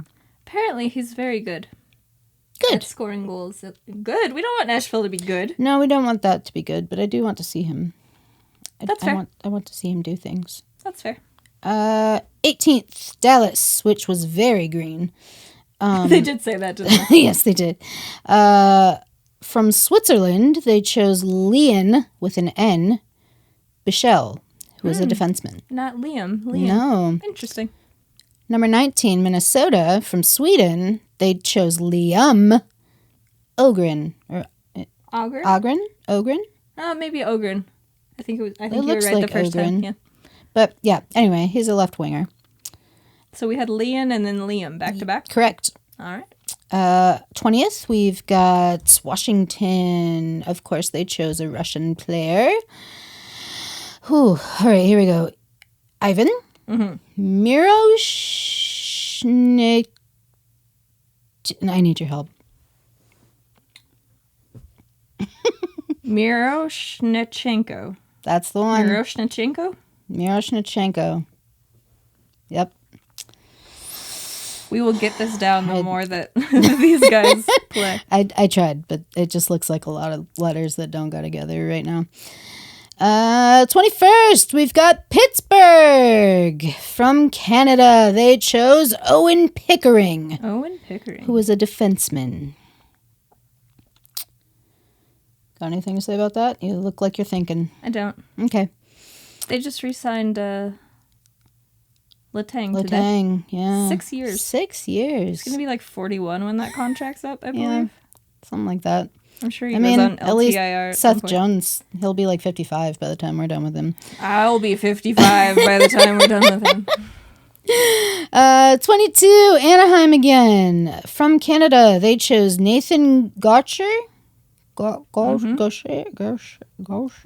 I think it was just Gaucher. Gaucher? I don't know. It looks like Gaucher. He's a centerman. 23, we have the Blues, Yeah. who chose from the USA, Jimmy Snuggerud. Okay. People were comparing him to Brandon Saad and... Really? Well, on the broadcast they were, so take that with a grain of salt because it's ESPN. But, yeah, because I remember them saying they already have Brandon Saad on the roster. They were comparing him to somebody else, too, but I forgot who they said. I don't know. They said his dad played for a while. And he's also the cousin of Luke Snuggerud. Who was a Blackhawks prospect who just retired? Yeah, Because for injuries? medical reasons. Yeah, he got too many concussions and shit. He's a right winger, this Jimmy guy is, though. Not a defenseman like Luke. Correct. 24th, we have Minnesota. They chose from Russia, Danica Yurov. It's a right winger. Again, that's 25. Oh, that's us. That is. That's who we got for Peter Mazarek? Is that what Mazarek is what Bettman was calling him, yes. You would think the commissioner would know how to pronounce Mrazek, since he's been around for how fucking long? A while. Yeah. He said it more than once. So like it wasn't 3 like, times. Yeah. He was like, what did he say? Mazarek. Mazarek. So it wasn't like he just messed up the first time? No, he just truly did not know how to say Mrazek. Mazarek. That's... Gary. Gary. Gary has so many moments where you're like, please get out of my Please life. just stop. But Mazarek, you gotta know how to say your players' names, Gary. No. Don't you know Peter Mrazek is brand new to the league? Oh, right. Yeah. I mean, Mrazek's been around, but I think Mazarek is new. Yeah, he's brand new. Okay. Anyway, we chose from the U.S. Sam Rinzel, who is a defenseman. In high school. He just played in high school. He wanted to graduate. Minnesota high school, yeah. I think he was the only kid chosen out of high school? I believe in the so. First round? Yes. Yep. I think he's going to the University of Michigan, if I read that correctly. I did see the University of somewhere. Michigan sounds that would right. Make sense. Yeah. Up next at 26, we've got Montreal. Also from Slovakia, they chose Philip Nazar, who's a right winger. Good with that? I know nothing about him. 27th, San Jose. From Sweden, they chose Philip Bystedt, All right. who is a centerman. 28th, Buffalo. From the Czech Republic, they chose Yuri Kulik. Yuri? Yep. Yuri Kulik, who's a centerman. 29th, we have Arizona. Oh, no. From Canada, the good old Maverick Lemeru, who's a defenseman. He whose was parents, also adorable. Yes. But his parents were the tongue connection. connectors. Moving on from that. Tongue activities. It's number Don't 30. lead with the tongue. Ever. I'm like traumatized all over again thinking about. Yeah, no. Winnipeg, number 30. I feel so bad for them. Like they have. Yeah. People are going to be sending that to them. Yeah, clearly. It was caught on national television. I feel bad, but at the same time, you deserve Why it. did you do that? Why did you lead with the tongue? You could have just given a nice little... No penetration on live television. It's frowned upon. This is a family show. No penetration on live television. 4.5 Especially hour. mouth penetration. Okay. Winnipeg. Specifically, mouth penetration. No mouth penetration on live television. I agree. Specifically. I agree. Winnipeg. No mouth penetration. Number 30. Winnipeg. From Finland. Yes. They chose the good old Brad Lambert. Who's a centerman. Oh, Brad. Oh, Brad. Oh, ew. 31st, Tampa. They chose from the USA Isaac Howard, The who most was fitting fucking person they could have a drafted. left winger, was wearing an American flag belt buckle. And then after the draft, He was also wearing a white suit he was. with a turtleneck. Yes, which, okay, cool, do your thing. But the comments that he made afterwards while he was being interviewed was that he was the best looking one there, so it was only fitting that he was also the best dressed. And I disagree with both of those statements. He was not wearing the shiny, shimmery suit. No, I that don't was, remember which one. shit, I was don't wearing remember it. either, but that was was swagged nice. out. And then you have the vest with the tiger on it. Yes, the tiger vest. And he didn't know why he chose a tiger. No, but he liked it, so there it was. This Mr. was Isaac just fuckboy. wearing a white suit with an American flag belt buckle and being turtleneck. cocky as shit. Yeah. And then said that Tampa has the best draft pick. And I don't like that. All right. And then 32nd, we have Edmonton. From Canada, they chose Reed Schaefer, who is also a left winger. from Edmonton. Yeah. Hometown boy. And that was your first round of the 2022 draft. What'd you think about it overall? It was 4.5 fucking hours long for 32 picks. Uh-huh. Didn't need to be. No. All you get, they get what, like 3 minutes on the clock? 3 or 4? I think it's 3. Is it 3? I think. I feel like that's just for show. Like, yeah, I mean, obviously they're doing it Is- outside of their allotted time. Like, yeah. Like, is anybody actually at home? Like, is this taking exactly 3 minutes? right?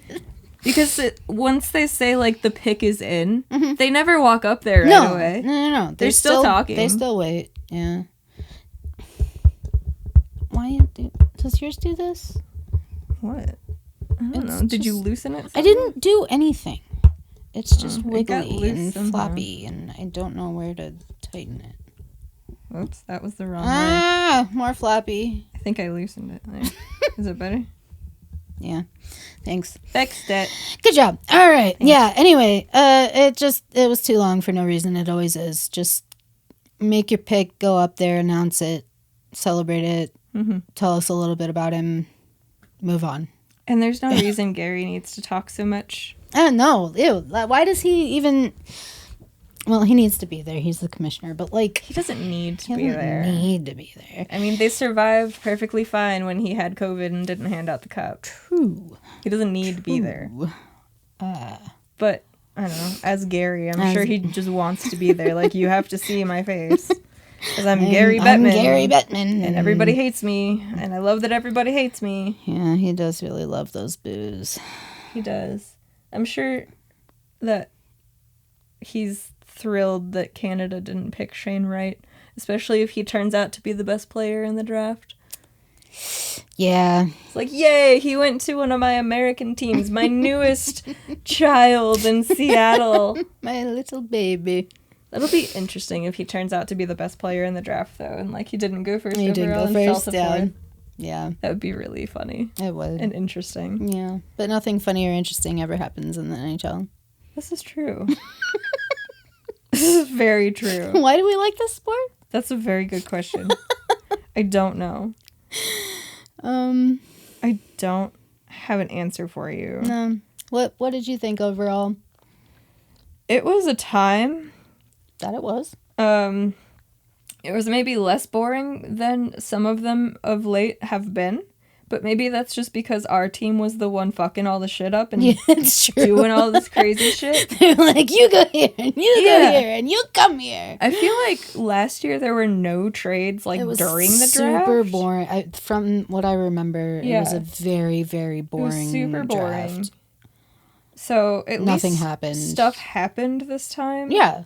Plus it was in person again, which definitely makes a difference. Absolutely. They've been virtual. But, you know, with them being in person, you have to see the tongue connection. And I don't think I'm going to get over that anytime soon. You're going to dream about it. I hope I don't. I hope you don't either, but... I hope I just don't have dreams of people just standing around with their tongues connected. Together. Just tongues. No lips. No lips allowed. Just tongues. Only tongue. For an unfortunate amount of time. Which is anything longer than a second. Or under a second. 1 second is honestly a long time to do that. It is. Like half a second. It really is. Half a second, that's like, all right, fine. No, but it's not fine. If you're not in public and on national television, if you're just at home with your partner. You just walk up to them like, let's connect tongues for half a second. That's not okay. Just see how it goes. No. Like, if you're in the middle of doing something else and that just is what happens. Just what happens, I mean, fine. sure. But don't, like, just make a point to just do that and that's it. If I had a partner, I would try it. No. Just for half a second. No. No. No. No longer than that, because then it just gets weird. I mean, it's weird as it is, but... Are you going to get a stopwatch out and, like, have one eye on it while you're blinking at them with the other one? Yeah. No. I'll let you know how it goes if I find a partner ever in my life. Please put this on the internet so you can go viral. I feel like you need to do this because you have one. No. I don't want to. You need to report back. I don't want to. Courtney. I don't want to. I do not consent to I need this. I don't want this. I am not part of the tongue connection fetishists. How do you know?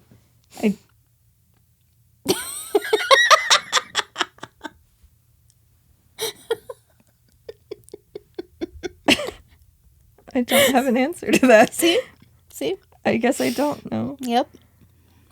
I've never done that. No, me either.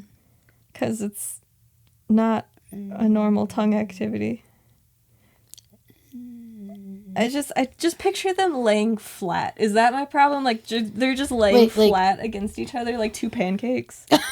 Like, you just stick them out? You're not talking about the tips? You're talking about flat pancake. Oh, that's terrible. Thank you. Welcome to what's been going on in my brain this whole time. No, see, I was just like, stick it straight out. Like a lizard? Yeah. That seems sharp.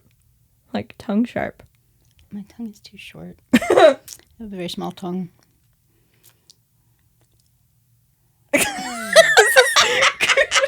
This makes great podcasting. Us just trying to stick our tongues out. I forgot we were recording for a second.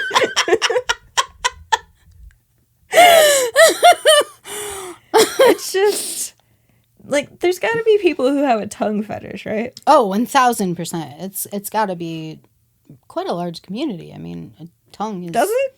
Well, yeah. I mean, the tongue is it can be used for many sexual things. Really? You be eating food. I like food.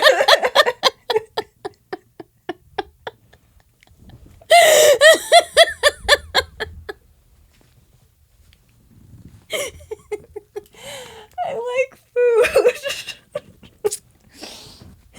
Me too. Me too.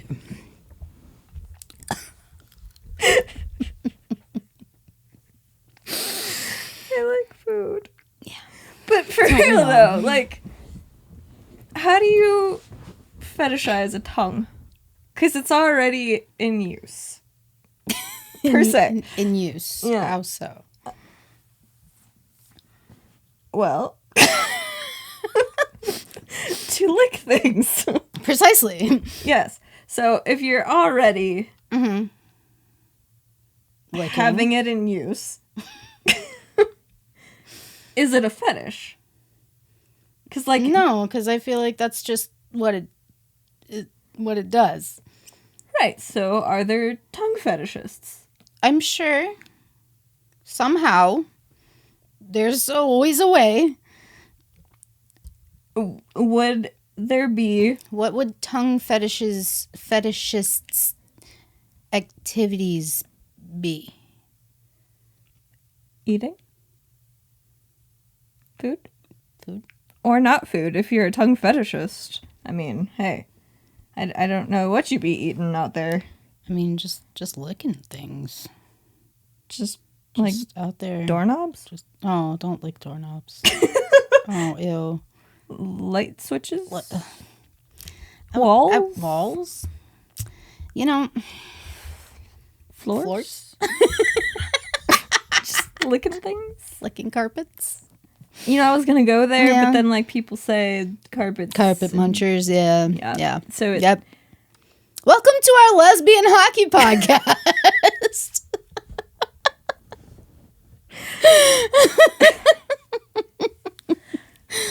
I'm just curious. About carpet munching? No! Tongues.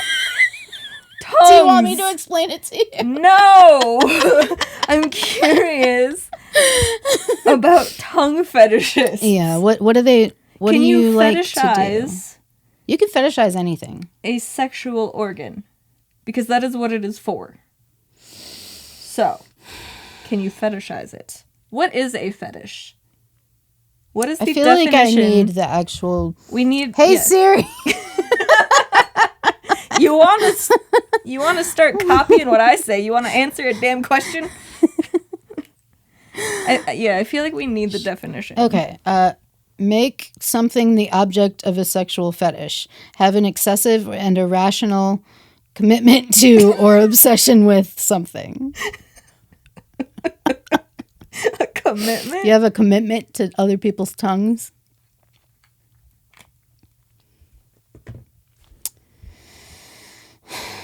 That's a question I never thought I would encounter. Mm-mm. You know, we have a lot of those on here. That's true.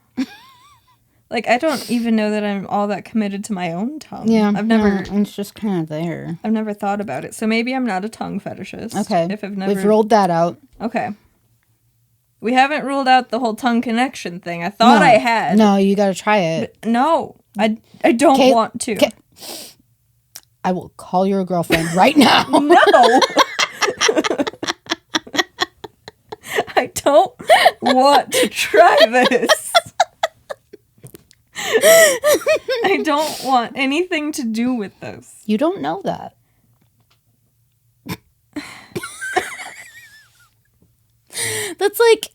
It's like eating a food, literally, that you say you don't like, but how would you know if you haven't tried the food? How do straight people know they're not gay? Well, they don't because they haven't tried it. I don't think that's right. No? No. You're probably right.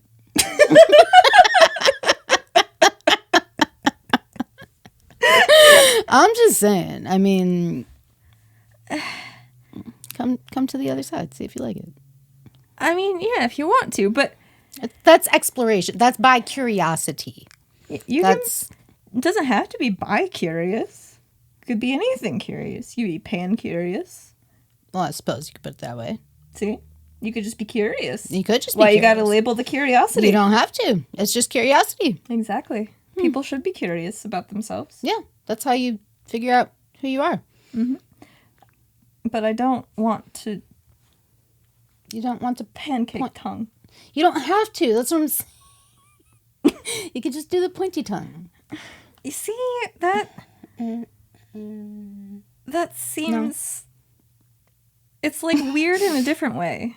But I don't know in what how. way? I don't know. But it's different. Like, it's weird differently. It's differently weird. It's a different type of weird. Like, they're two separate things. I feel like pancake tongue weird. is more sexual than pointy tongue. Why? Why? Because it's soft tongue. As opposed to hard tongue?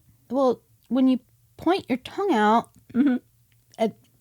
it gets more firm, yes. Uh-huh. I feel like soft tongue is generally what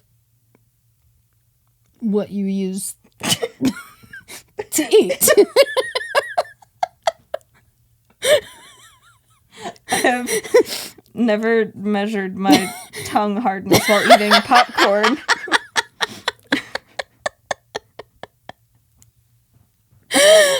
I just feel like soft tongue is inherently more sexual than a hard tongue. So it's the opposite of... Because hard tongue is just pokey. It's like you wouldn't want to poke something. No? You wouldn't want... Well, I have a lot of things to say right now. there are many ways I'm to trying use a tongue. There are many trying ways to decide what I want to say on this podcast. on a public forum. Yeah. There are many ways to use the tongue. That is what I will say. This is factual, but the poking thing. The poking thing.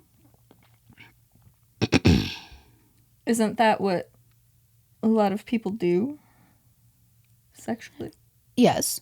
So, would that not be the more sexual Okay, tongue connection? say we weren't lesbians.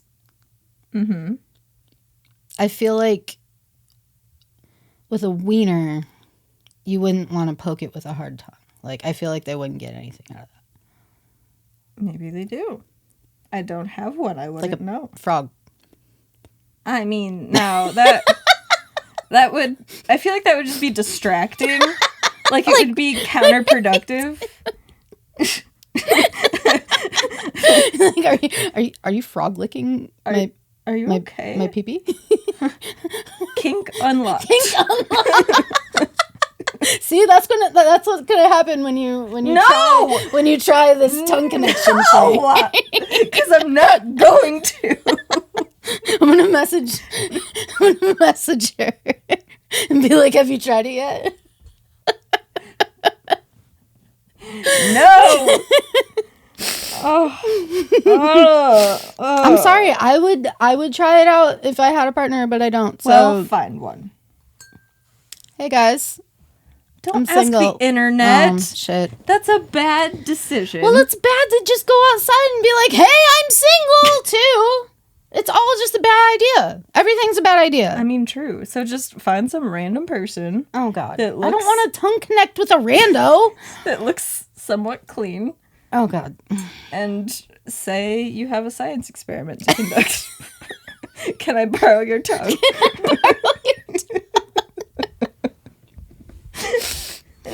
I need to connect you. I need to connect with your tongue I need to have a connection. because my friend won't do it. I'm a bad scientist. The thought of... See, when I think of it, I can't think of the pokey tongue. No? It's just pancake It's just tongue. pancake tongue. The poking doesn't come into my brain. Yeah. That doesn't enter my thought process. It's just flat. Yeah, and no. Soft tongue. No. Soft sexual tongue. No. As opposed... When you're making out with someone, do you harden your tongue? I don't know.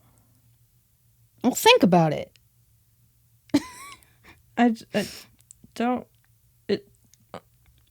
It's soft tongue. Soft tongue is inherently more sexual than hard tongue. But more sexual things are pokey. Sometimes. Sometimes. You're just not just gonna flop a piece of paper at somebody. Or a pancake. Like a tongue. They just...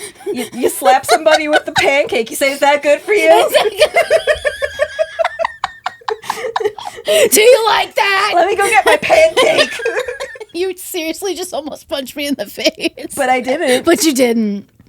But you didn't. Right? So the pokey thing is not pancake. It depends on what you're poking.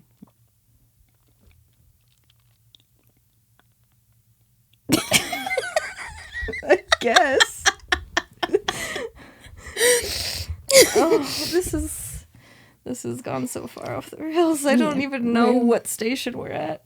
It's all because of fucking Lamaroo fucking family. Lamaroo fam. Fam Lamaroo. Famaroo. Fam Laroo. No. This is the Famaroos. The Famaroos.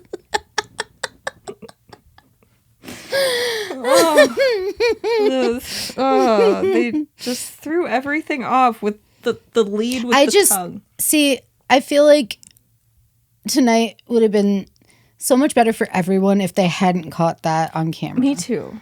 Like, especially for them, because I know people are going to send it to them, and I would be mortified. It's going to get memed. Yeah. It already has, I'm sure. Yes. And, like, I feel bad for him, too, because those are his parents. And they led with the tongue. She led with the tongue. She led with the tongue, and he received it. She penetrated that mouth with her tongue, just right off. There was no lead-in. No. There was no foreplay to the penetration. To the mouth penetration.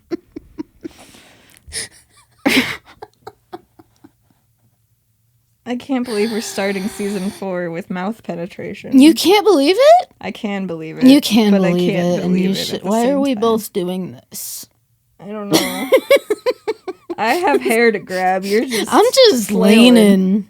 You're flailing. I'm just chilling. I'm grabbing my hair out of horror. I can grab my hair. It's that Sort long of. now. Yeah, I guess so. Get a nice handle on it. Yeah. I mean, I guess it all started with the belly button fetishes. That's true. This whole episode has been vaguely sexual. It has. Sorry. If they wouldn't have led with the tongue, tongues wouldn't have been on the mind. You're true. You're true. You're true. You're true. You're true. You're true. You true. You true. You true. You true. You're true. But they did. Yeah. And it threw everything off. Now Fam Lamaroo has just ruined it all with the tongue. It was just so uncomfortable to witness. Like, I wish I hadn't have been looking up. Yeah. When that happened. Yeah. I mean, out of the whole 4.5 hours. Right. That is what we were both looking at. Yeah. When they mouth penetrated on live television. She pancaked him. I mean, she kind of poked him because it went in. Like, but it was if you it was a soft tongue. It just goes down. You can no. Oh, so you're just like pancaking on top of each other. Yeah, like stack your pancakes. Don't stack your pancakes. I'm picturing like front tongue to front tongue. Yeah, that was originally what I meant. Okay. But like now we're stacking pancakes. I don't know which is more horrifying. Just casually lay your tongue on top of mine. Mine's not long enough to do that. So I would have to have the other person put their tongue on my tongue. And like not... It's just like in your mouth, but just laying there. Yeah, because it's not like It's like a mole in a hole. Oh, don't say that. So it would... Because it would not be the taste bud side. It would be the underside. It'd be the stringy side. The stringy connection would side. Be where you could feel that's it what on I the could top feel. Would be the connector part. Ew. So the tongue, that's a true tongue That's a true connection. tongue. That's a tongue stack right there. Good old tongue stack. I don't like that. That's. I don't want to feel that ever. I couldn't. See? Now you know how I feel. I couldn't stack my tongue on someone else's because it's too small. I can't stick my tongue out very far, so it wouldn't do much. So it would have to be a mole in a hole. And I don't want that. Just like how I don't want to try this tongue connection business. I cannot just stand there. You don't want to just like lizard poke? No, because the poke doesn't enter my brain. It is pancake. Why does it go straight to pancake? Because it's horrifying. They're both horrifying. Yes, you're right. But I don't know. I guess I don't stick my tongue out like that, but I don't stick my tongue out like a pancake either. I don't know. I don't typically stick my tongue out at all. Me either. So now... I shouldn't have done that on the internet. We should stop. Probably. God. Now we're gonna have tongue fetishists in our search keywords too. Please answer all of our questions. Yeah, I need to know how you fetishize a tongue. Yeah, how does that work? What do you like? You have to be committed to it. Right, but it can't just be like, oh, I like when you oral, because that's Like everybody. when you oral. Everybody likes that. That's not a fetish. Like when you oral. I'm trying to be PG-13 here, okay?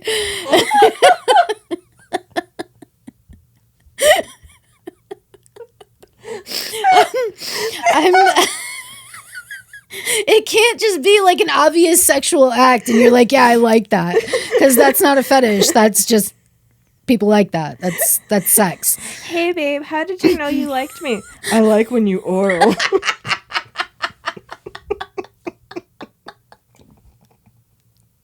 Oh my god. Oh fuck. Yeah. But yeah, how do you fetishize something that's already inherently sexual? I don't think that was a good definition of a fetish. I agree. You have to be committed and what? Committed and I don't know. That was the last thing I pulled up, so it should be easy to get back to, right? Have an excessive and irrational commitment to or obsession with something. Oh, so it's like intense. Mm-hmm. All right, you have to be like all about the tongue. All about it. Like what is it that... See, but like when I say what is it that you like about it, I feel like it's like they would just be like, oh, the way it licks me. And that's not a fetish. That's horrifying. That's just... If you think about it that way, like, I like how tongues lick things. Do you know how many people like the oral? No, how many people... like, most. Are you sure? At least half. Are you sure? Have you done research? Are you asking me if I've been oraled? No, I am asking you if you have surveyed the human population about whether they like when people oral. When people oral. That is what I'm asking. I have not personally gone out and asked 50% of the population. Exactly. Okay, but like, there are some things that are just clearly... Some people don't like it. That's why I didn't say everybody likes it. True. So here we are. I don't remember how we got here. Tongue and... Oh yeah, tongue fetishists. Mm-hmm. And what do you like about tongues? That isn't... Do you Okay. like the texture of a tongue? They're just kind of lumpy, but not lumpy, like bumpy. Not Bumpy. lumpy. Yeah. You don't want a lumpy tongue. No, lumpy tongue sounds bad. Yeah, that sounds more like... Like, you Lumps. need to get that checked out. Yeah, kind of like a gourd. Mm-hmm. Yeah. Yeah. Oh. Now I'm just feeling things on my tongue that are phantom feelings. A and gourd tongue. I- A gourdy tongue. no thanks. I'm good. Oof. I'm good on that. Oof. Oof. That, you need to go to a doctor for that. Mm-hmm. If you have a gourdy tongue, Yeah. go see a doctor. Mm-hmm. But yeah, how... But like also, that this is why I need belly button fetishes to be explained to me. Because those are not inherently sexual. Correct. So I feel like it's very different. Yeah. Because, like, how can you fetishize tongues without... Okay, wait, no. The definition was sexual, right? I don't know, was it? Ugh, God damn it. Let's check this I'm again. hung up on the commitment. I know. Makes something the object of a sexual fetish, have an excessive and irrational commitment to or obsession with something. Wait, so you can fetishize something without it being sexual? If you have an excessive and irrational commitment to or obsession with it. So there's fetishes and then sexual fetishes. Yes.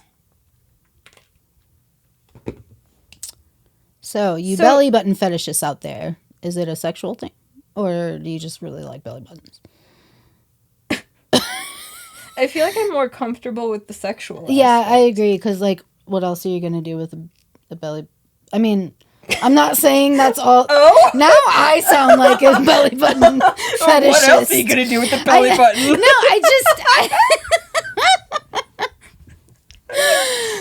I mean, what else are they going to?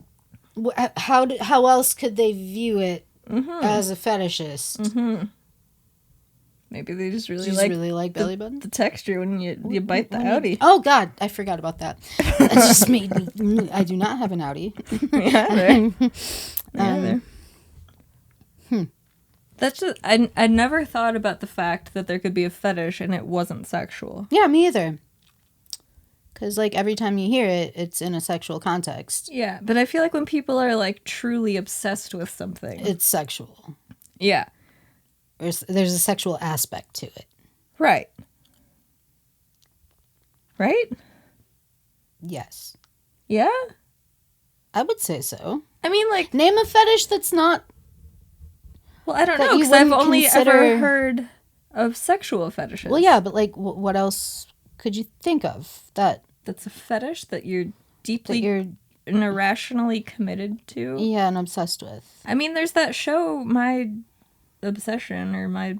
Oh, the guy that, like, fucks his car? But that's sexual. That's sexual. Okay, so there's also other... My strange... Addiction. That's what it is. So what's like, the difference between an addiction... Okay, and an obsession that's a fetish. But well, there was one lady that, like, snorted baby powder.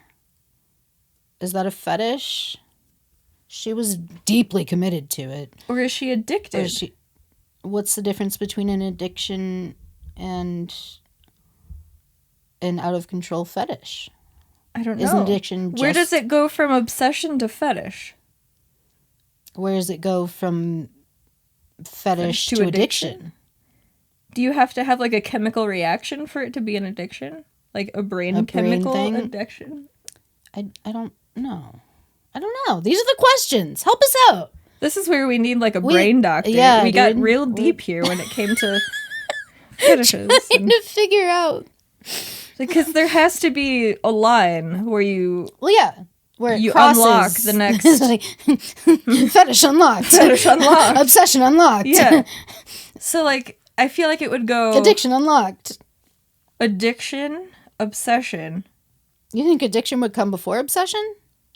Well, yeah, because you can have an addiction without being obsessed with the addiction. And you could not necessarily want your addiction. True. But I guess maybe you wouldn't want your obsession either.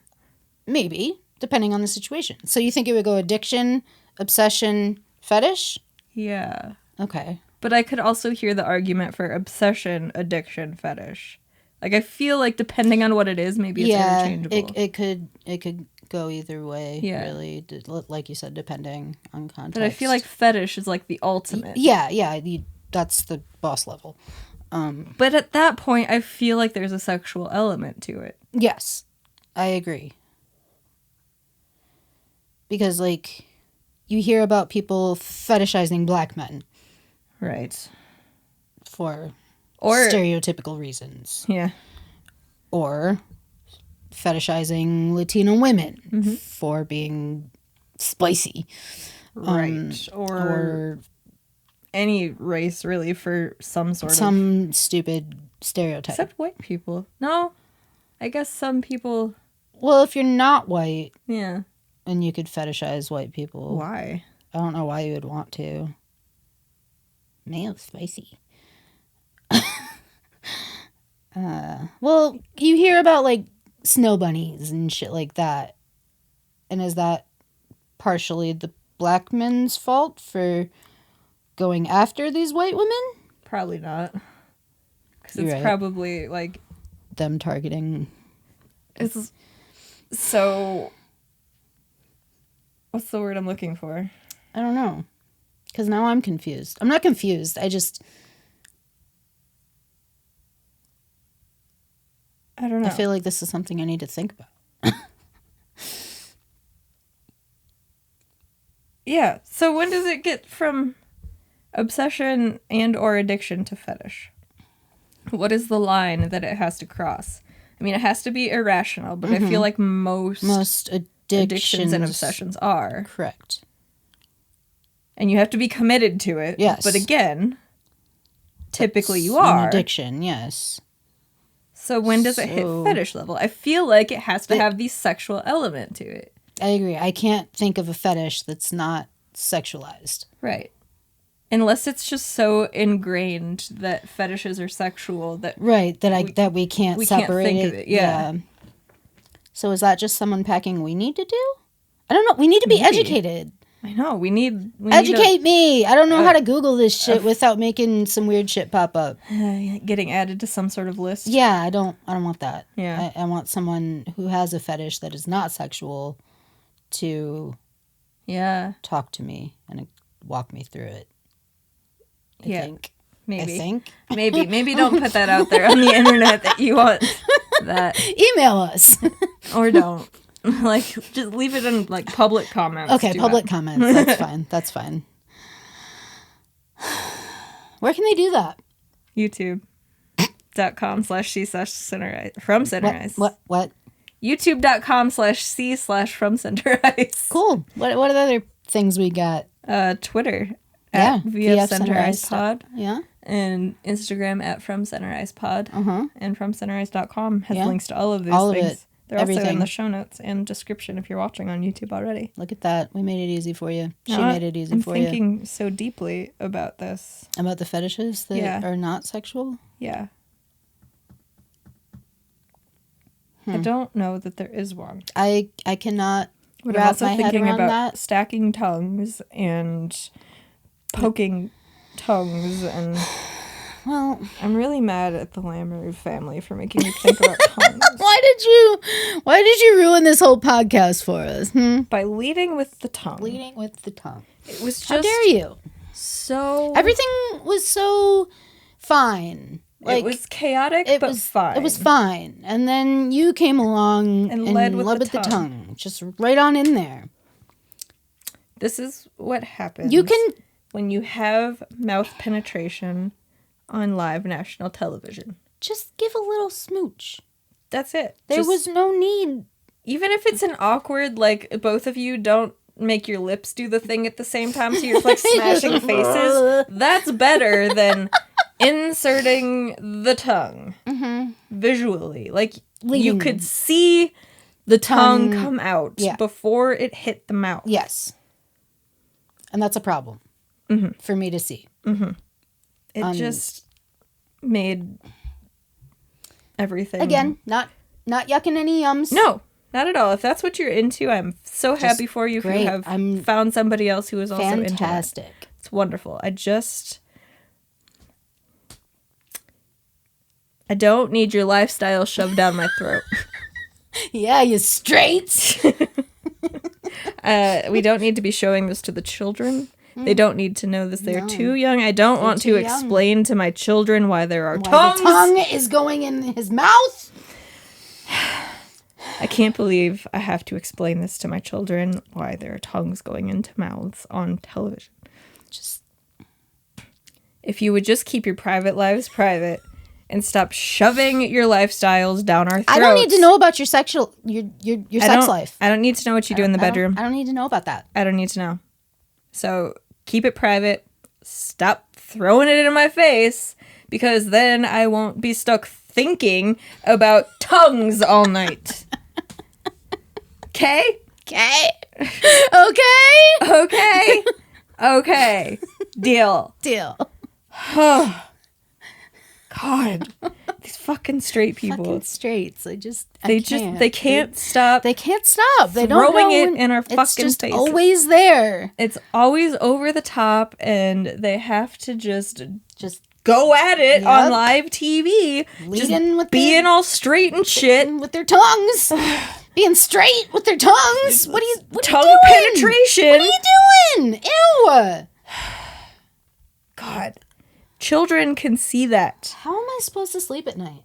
Right? Just knowing that these people are out there sticking doing what they're doing. Their tongues in their partner's mouths. Like, these fucking straight people. Fucking straights. If they would just keep it in the bedroom, I wouldn't care. Right. I don't care what you do in private. But they're doing it right in front of me on national fucking television. I just don't want to see it. Where my kids can see it. Right? Now I have to explain to them what a straight person is. The Bible says... Adam and Steve. Not Adam and Eve. I can't keep this bit up. I can't.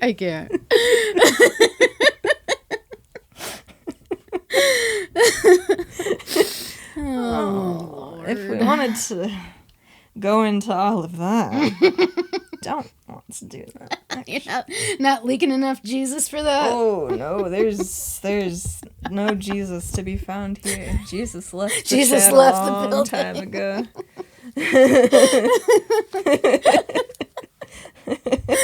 Jesus said goodbye. I hate holding this microphone. I really do. I've just been like... Just set it somewhere. But then it gets uncomfortable. And then I can't sit still because, brain. Brain. Well, if these fucking straight people weren't out here, maybe life would be better. Maybe my brain wouldn't be like this and I could just hold this mic stand. Right? It all comes down to the straights. And being so openly straight where we can see them. Ew. Plus they can, procreate. Ew. That's abnormal. Ew. That's disgusting. Why would you want to think about that? I don't. Ew. And then they, have all of these parties just to, celebrate their sex. Right? Straightness. And you... How could you call us perverse? Right? Having Sex? Sex. The sex. And then partying about it? In front of my salad? Are you kidding me? Are you kidding me? Right in front of my salad. Right in front of my salad. I just... Fucking straight people. Fucking straights. If only we could outlaw straight marriage. Oh, Wouldn't that be great? That'd be wonderful, but... But those fucking snowflakes. Snowflakes would never let it happen. God damn it. This is season 4 from Center Ice. Episode 1. Episode 1. Welcome. Ooh, buddy. Stick around. We're great. It's mostly like this. Mostly. Can't even lie. No. It's mostly like this. Yeah. But we have a good time. Yeah. We have a good time. There's usually less tongues involved. I Yeah. will say that. I will say this is our most tongue-involved episode ever. Mm-hmm. Maybe not our most belly button involved episode. No. But maybe. I don't remember. I don't remember how long the belly button conversation went on the first time. No. I don't know. Anyway, it's usually not this sexual. Usually. It depends on what's going on in the world and if the straights are at it again. The straights. Well, yeah. Yeah. Yeah. Yeah. But the draft happened tonight. The draft happened tonight. I feel like we went over all of that to just kind of ignore the fact that we traded Alex DeBrincat and Kirby Dach. Mm-hmm. And now we have Peter Mazarek. Mazarek, yep. Peter Mazarek to tend the goal. Do we still have Kevin? Not under contract. Do we still have Colin? Not under contract. They're both UFAs. Ooh, that's fun. Yep. So we only have one NHL goaltender under contract now since we got Mazarek. Mazarek? Okay. Yep. Yeah. So we'll see. You know what would be cool? Uh-oh. If we could go out there and get that... What was that goalie's name? That I couldn't figure out. I don't know. Doesn't exist. No. Oh, Vasilevsky. That's the one, I think. The one who didn't win the cup this year? That's the one. The one who lost the cup this year? He did do that. Uh-huh.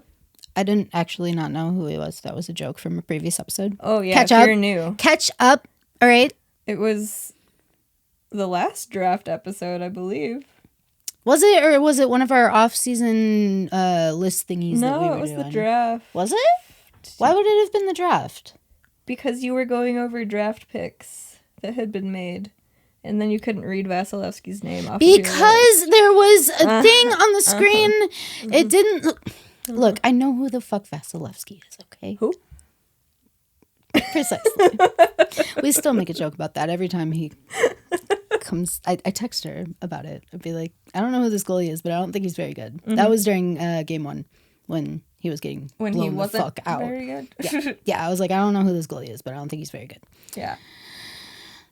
And then he lost the cup. Yeah, he did do that.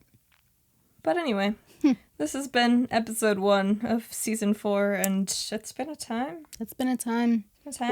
We learned a lot, I think. I think we tried to learn. We tried. We tried something. We tried a lot of things. Not everything. No, not gonna try everything. That's for sure. Definitely not gonna try everything. Just gonna sit in my room and that's it. Yeah, you can't really stack pancakes alone. That would be horrifying. I don't know how you could do that. If you split your tongue this way instead of people splitting it vertically. Wouldn't that just cut half your tongue off? No. Oh, you mean it? Okay, I thought you meant like this. I was like, that's literally just cutting your tongue off, Courtney. I suppose you could put it back on top of the stump that you left, but put half of your tongue on your tongue stump. Yeah. No. Well, I mean, what if you just swished it around in your mouth? I mean, you cut off half your tongue and then just put it back in and swished it around. But can you curl your tongue like? If I use the top of my mouth to assist me, yeah. Ew, that's a horrible feeling. Imagine somebody else's tongue. Yeah, see? That's We just terrible. stack tongues. Not each other's, but... Our own. Ew. I don't like that. No thanks. It's the two bumpy sides touching. Yeah. I don't want any bumpy sides. No bumpy sides. Don't touch bumpy sides. Don't touch bumpy sides. That's the moral of today's That's episode. what would happen if you pancaked. See what I mean? Yeah, That's don't pancake. Don't pancake. And also don't stack, because then you get the stringy side. That's why you just poke. Don't do that either. Why not? Because it's weird. It's weird. Like none of the other shit that we've talked about has been. Right. Okay. This has been a perfectly normal conversation. Yeah, clearly. That anyone would have with anyone. I usually have it with the person next to me on the street. I don't go on the street. Me either. But if I did, maybe I could find someone to poke tongues with. I don't want a stranger to poke tongues with, especially just from the street. But what if it's a clean tongue? If it's a clean tongue, I guess if I find them attractive, I'd be like, "Hey, you want to poke tongues sometimes?" and then they would run away screaming, as they should. Yeah, as I would do if someone asked me that. Exactly. That's a bad pickup line. Shit, I'll have to switch up my tactics. Hey, want to poke tongues sometime? No wonder I've been single for 12 years now. Yes, people, they want to poke tongues. Am I going about this wrong, guys? What am I supposed to do? What do I do? Not that.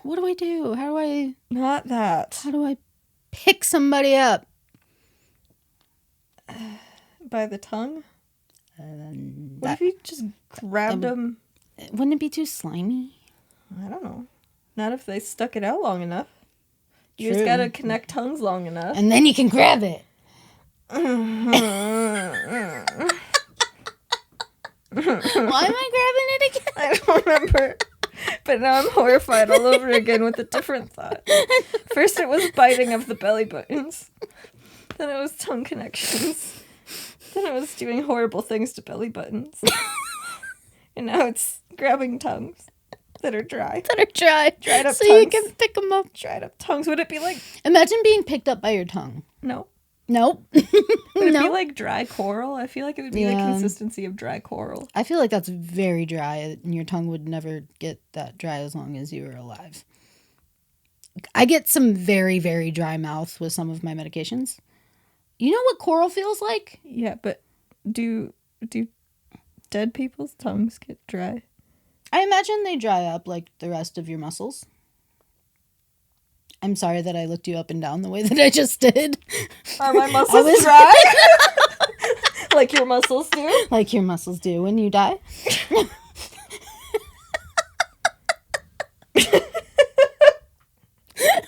What's happening? But like they have dry.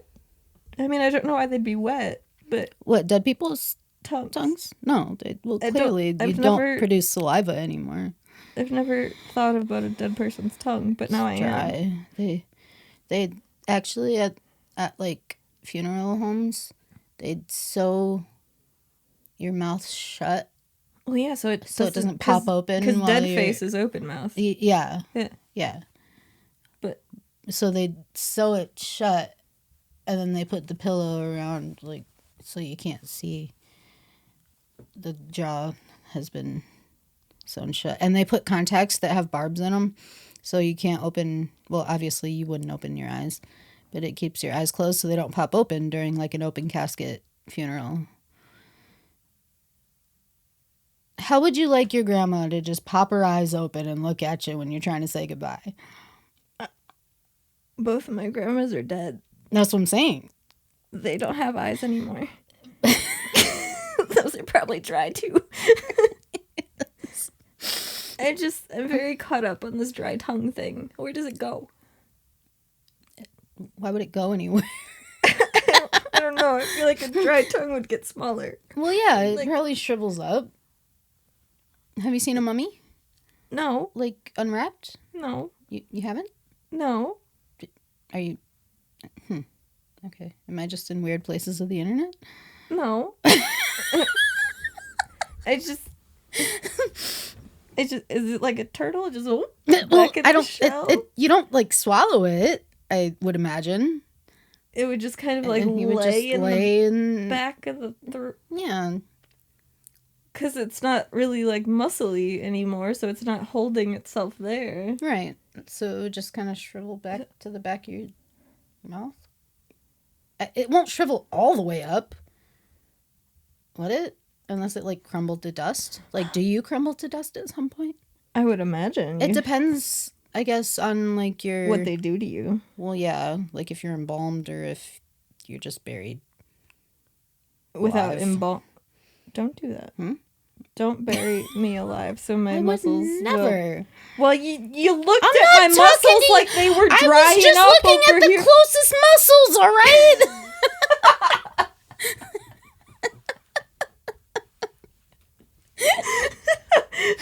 I need to attach a bell to my finger. What? Can you bury me alive? Why would I bury? Have I ever given you reason to believe that I was going to harm you or bury you alive? Not till you were looking at my muscles like they were going to be drying up soon. I was just looking. There's a muscle in front of my face. I don't have many. You have the same amount as I do. You're stronger than me. But you still have them. I need to know what happens to the tongue now. I imagine it shrivels and gets dry. I doubt it turns to dust unless you're in like a very, very dry... Arizona? Maybe. If you're like out in the desert and shit. And like the bugs have already eaten... Your tongue? Your lips. I don't want that. And then don't die in Arizona. I won't. Okay. I don't plan on it. Okay, good.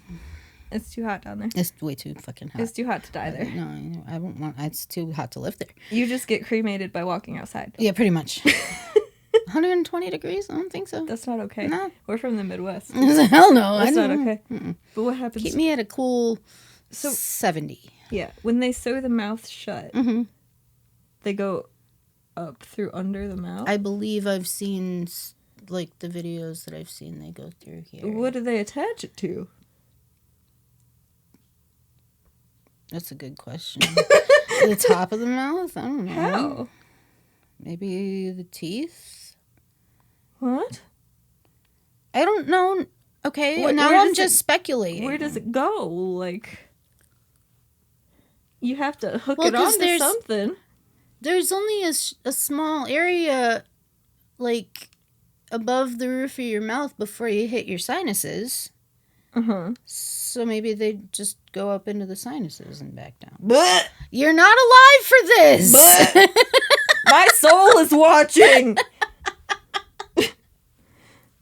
Your soul is long gone. Oh. No, I don't mean now. I mean, by the time this has happened, your soul has moved on to a better place. Courtney!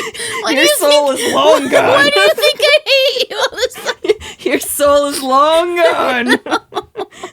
Just a demon over here. Don't mind me. Not what I meant. Your soul is long gone.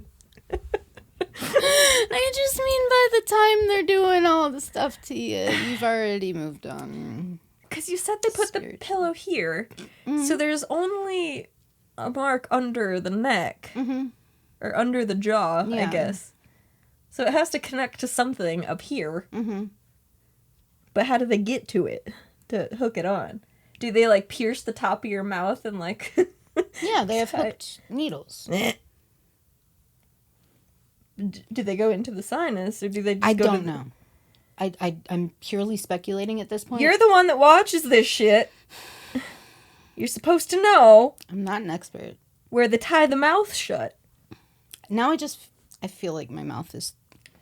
I feel like there's a pulley system. I know, I feel like I'm grinding my teeth. Like there's needles going up into my sinuses. Yeah, and then you just pull it, and then you...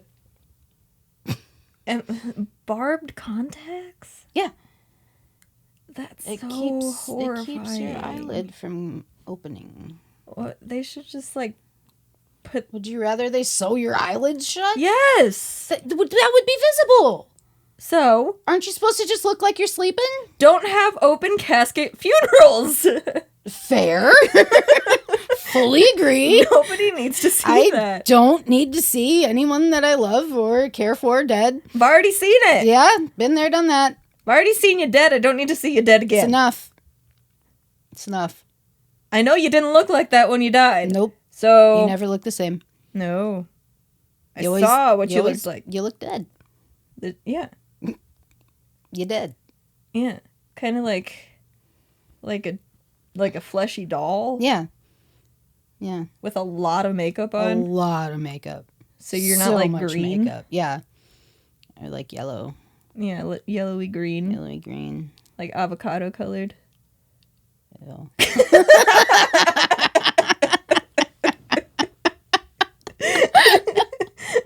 Yeah, like avocado. We don't want you looking like an avocado. I'm sorry to anybody who likes avocados. It's color of death. I'm sorry to everyone listening, honestly. Also that, if you've made it this far, good job. let us know. Let us know. Let us know. Let Also, us know. Where do they sew the mouth shut? Yeah. And what happens to the tongue? Because it's got to dry up. Yeah. Because there's no wetness. Right. Although, like, just imagining... Like, I know death is already gross and, like, bad. But... I know death is, like, bad and stuff, but... imagining a mouth that dry... Yeah. There's just no wet. No wet. It's just dry. Completely dry mouth. Yes. That might be the most horrifying thing I have ever thought about in my life. That makes my throat want to close up. That might be the single most horrifying thing I have ever thought of in my life. It's just a completely dry mouth that there's no wetness inside of. Just imagine it right now. The worst thing that you've ever imagined? Just imagine it. No, I am. That's why I'm clearing my throat right now, because I feel constricted. Literally nothing in there. I just imagine... Give me my fucking water right now. I imagine a dead body in front of me, and you, for some reason, put your hand in there. And why would you stick your hand? I don't know. In a dead person's mouth. I am trying to explain to you why this is the single most horrifying thing that has ever gone through my mind. There's a dead body in front of me. Okay. And for some reason, your first thought to stick your mouth. I mean, don't stick your mouth in the dead person. You're trying to pancake stack with a dead person. That's what you're trying to do.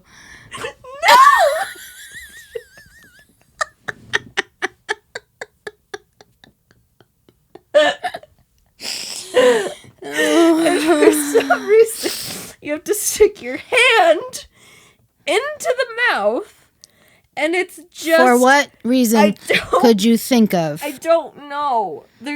Something fell into it, and it's just bad to bury somebody after somebody fell into their mouth while they're dead. So you have to get it out. It's just bad to bury them that way. It's not very nice. To keep them like that forever. Just with something in their Fell into the mouth.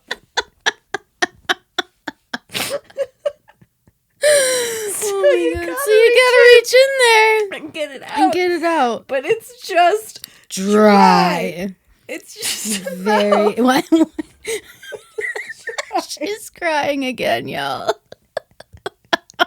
It's a mouth. There's so many tears being shed. You're crying so much. Oh my God. Think about it. I don't want to reach into a dead person's mouth. Me either. That's why it's horrifying. And then you just touch the dry shrivel. It's dry. Courtney, it's okay.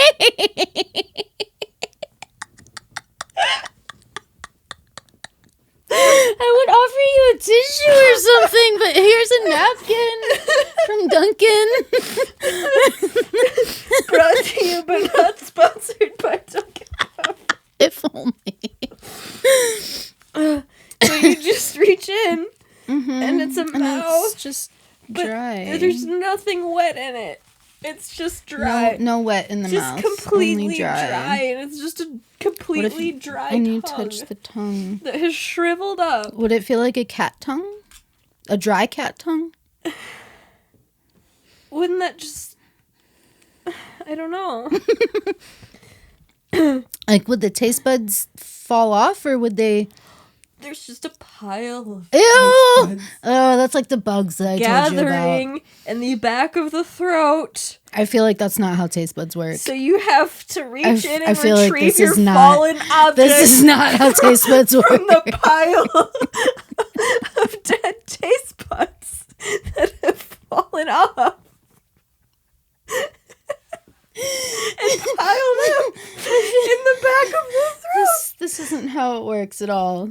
This is Why not did how you it put works. that horrifying I don't. vision in It my was just a I'm quick picturing, question like, I had. a bunch of and then- little beads Yeah. just in the back of the throat, like you stuffed it.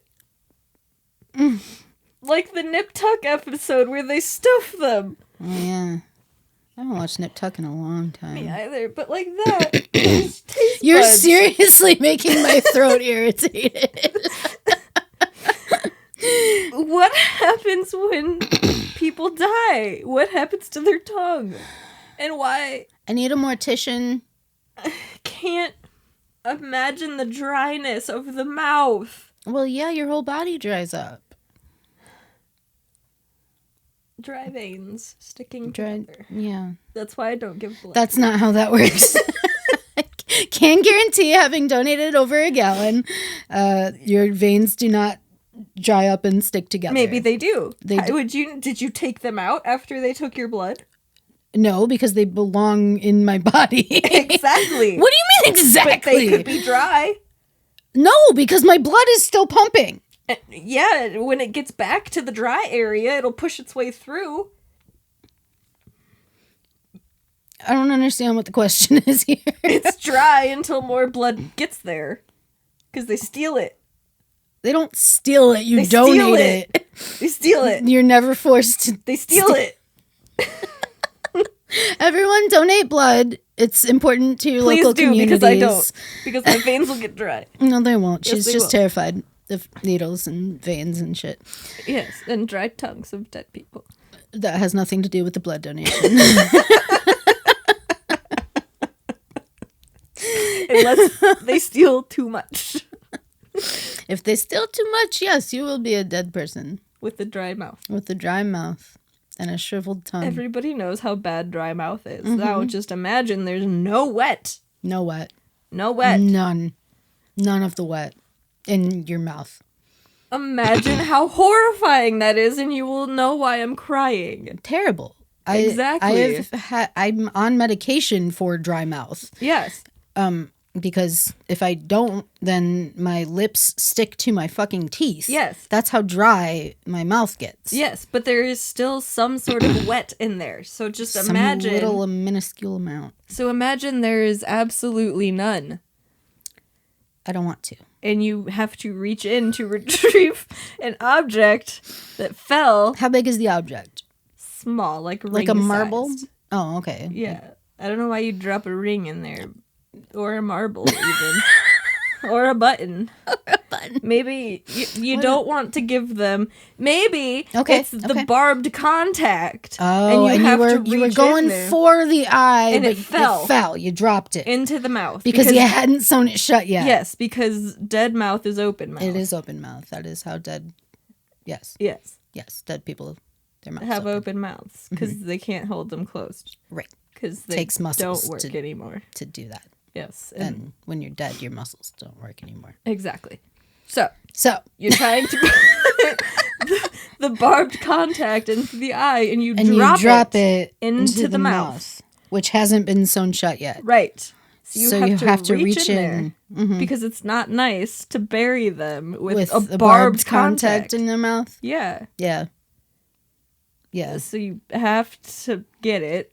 Yeah. And it's not wet. It's not wet. It's just much it's a mouth dry. cavity, and you know what those feel like. Yeah. But it's completely dry. So dry. Every bit of dry. Yeah, I wouldn't want to do it. Me either. Not a mortician for a reason. Same. Okay. Glad we cleared that up. What happens to the tongue? We haven't cleared that up yet. I can only imagine that it gets dry, therefore it shrivels, and that's it. And then it just sits there. Like the rest of your muscles. It's like a dried up worm. Yeah. Yeah. Yeah. Like a dried up worm. But I mean, doesn't your tongue go? I mean, it's connected to your throat. How long is it? How far down does it go? Pretty far. I think mid throat. So if then, not further. Does all of this part out front? I don't think it retreats into your throat. No. Oh no, because it's connected to the bottom. Mm-hmm. Or do they just snip? Why would they snip it? So the tongue goes. So your tongue can retreat to your goes throat. Down. Yeah. Courtney, I don't know if you know how things work, except for hockey. I know you know how hockey works, which is why we have this podcast. I don't know how tongues work. Mortuary science is not your shit. But what if they just a little snippy snip? A little snippy snip under the tongue so that the tongue can just go back to where it came from. I don't think it came from. I don't think you grow your tongue from the throat like a flower. Do you know that? I don't. If it starts there, does it bloom out? No, because what if it just keeps blooming? Oh, God. Oh, no. Oh, no. Oh, no. See, now we've got other problems. Oh, no. See what you're doing? You're just licky tongue. and that's where the tongue fetishes come in. Licky tongue was created by a tongue. Created by a tongue fetish. Oh no! Remember Licky Lady? I do. I miss her. Licky tongue would have a real easy time stacking tongues. They could stack so many tongues. They could have more than two stacked circle. tongues. Yeah, it would not be a mole in a hole. Please stop calling it that. I don't know why you're doing that, but I don't like it. Yes, that's the visual. It's a mole going in the hole. That's not to stack. Do you know how moles even live in holes?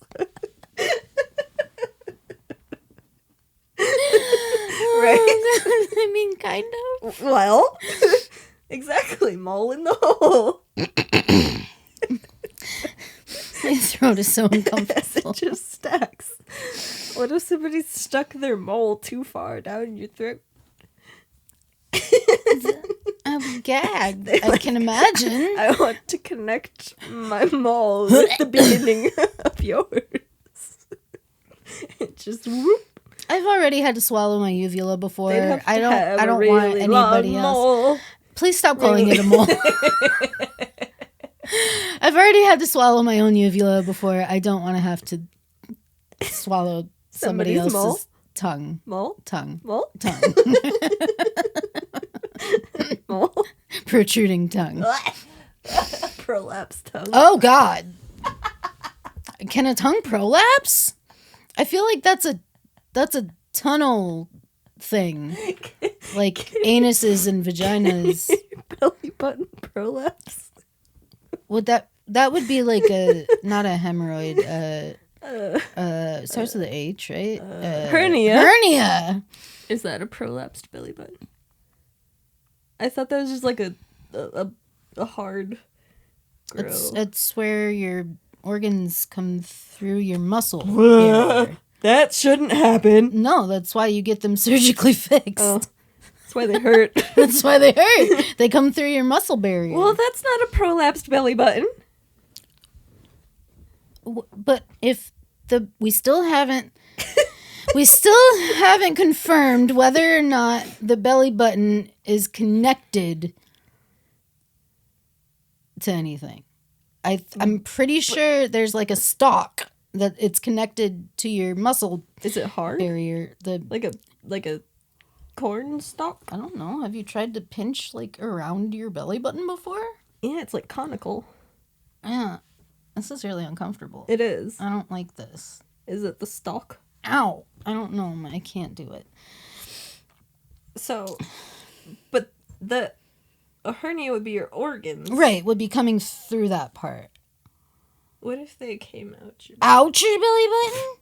I know some babies are born like that. I know, but like, what if you weren't, and then they it just started coming out leaking one day? Yeah, And you were just like, oh, this is an intestine. yeah, like you saw the little red bit.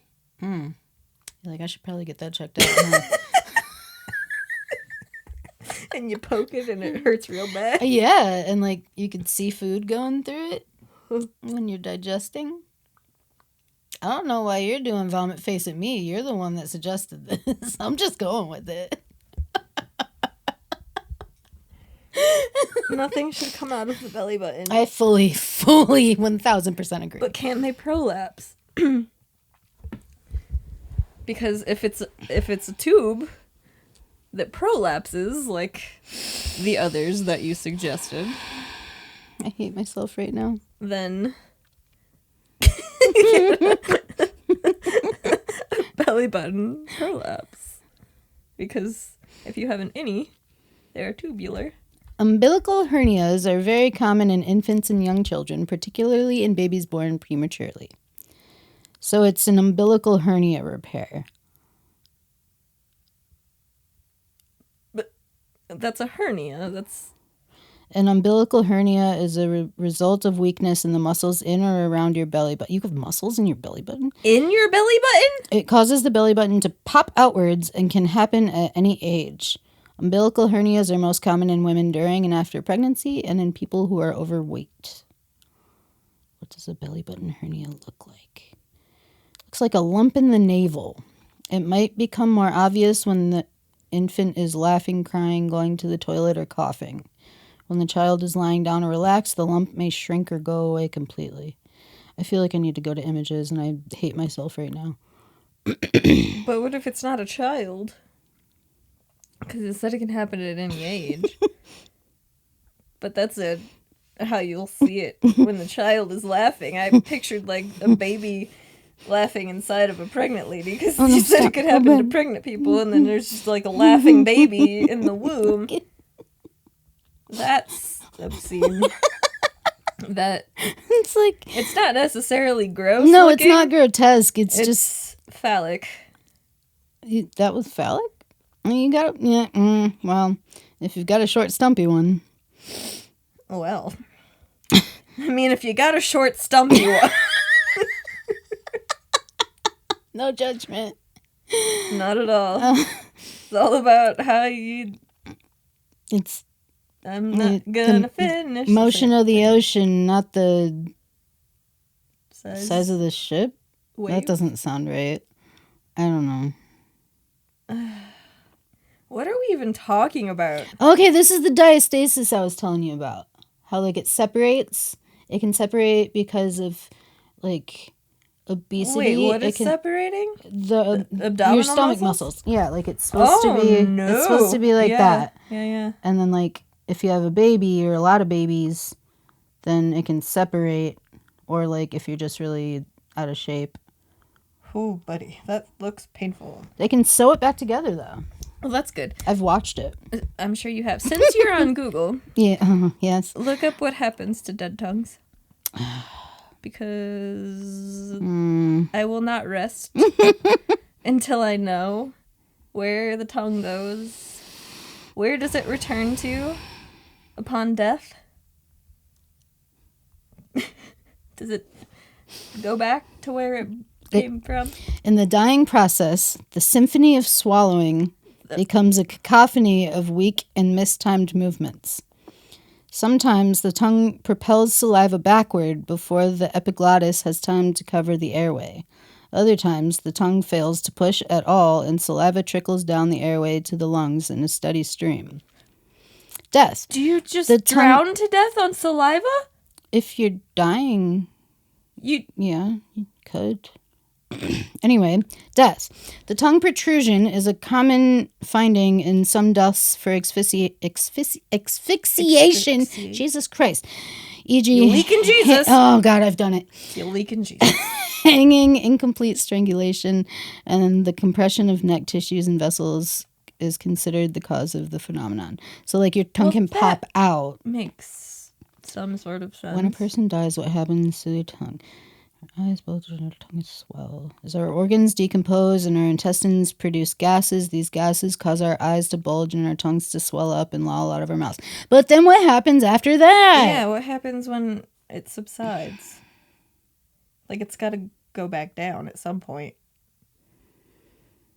Step by step. Here we go. All right. Hopefully there's no images. I accept the cookies.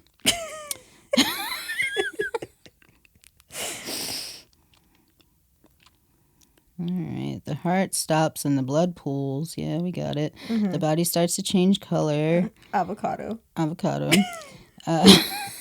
Algor mortis sets in, known as What the is death chill. Algor mortis is when our bodies lose their 37 degrees Celsius warmth and slowly adapt to the room temperature, losing about 0.8 degrees Celsius per hour.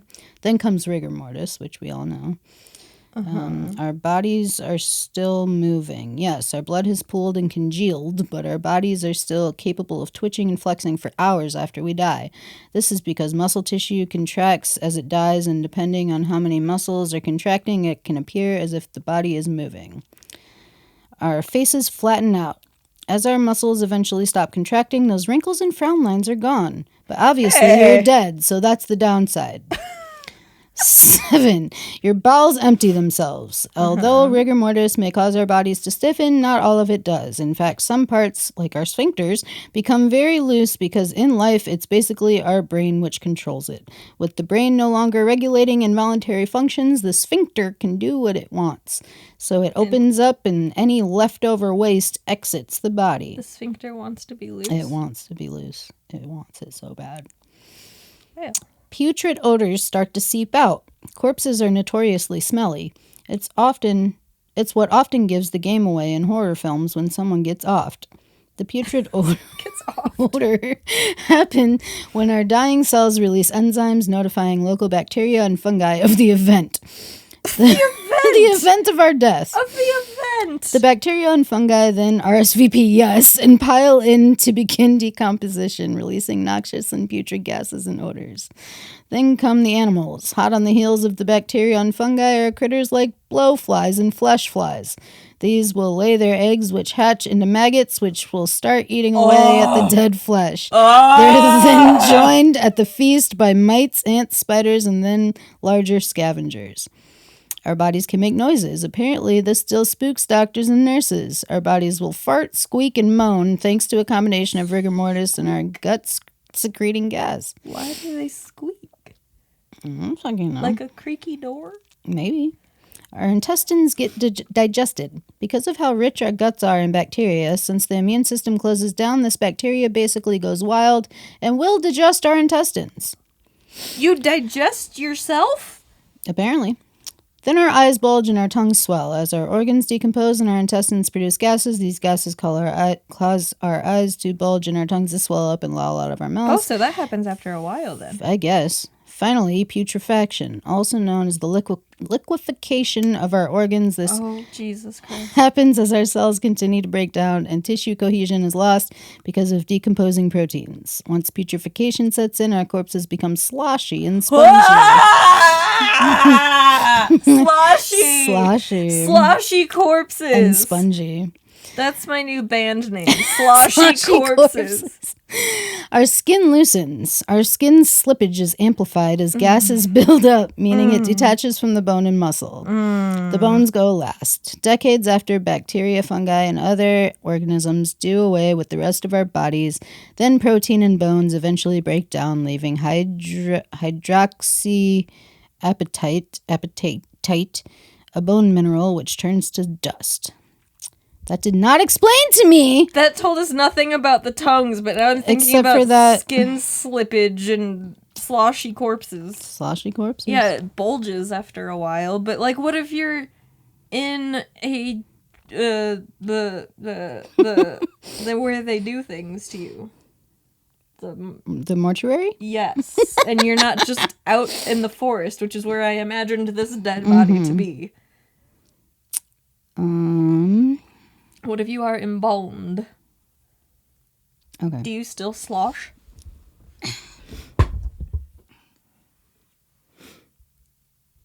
Why did they use the word slosh?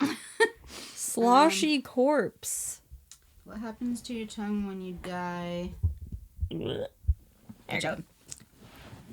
And are embalmed. Do they snip it so it goes down your throat? I highly doubt that is... What happens?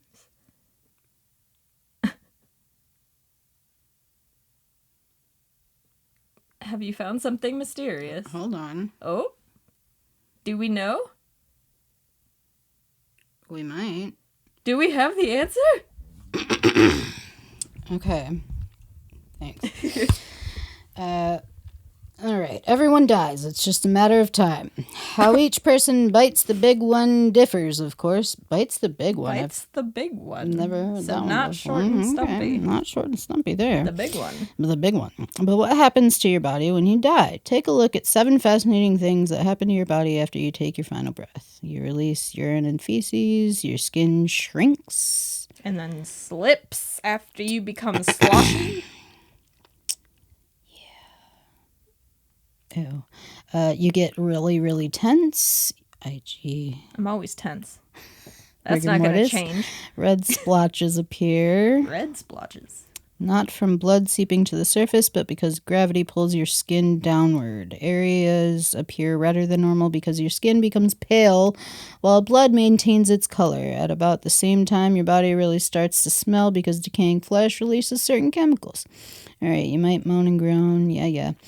Moaning and groaning. You still have air in your lungs, which means you might moan or groan after you're dead. Minimally, you could sigh or squeak. No, that doesn't mean you come back from the dead. This means someone handled your body in such a way that the air in your lungs escaped through your throat and into your vocal cords. If someone rolls you over onto your side, air would bubble up from your lungs into your throat, over your vocal cords, and through your mouth or nose. A mortician could freak people out doing that trick.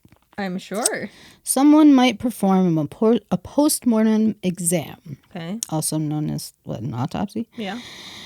A mortician or coroner could perform a postmortem exam at the request of your family or the authorities.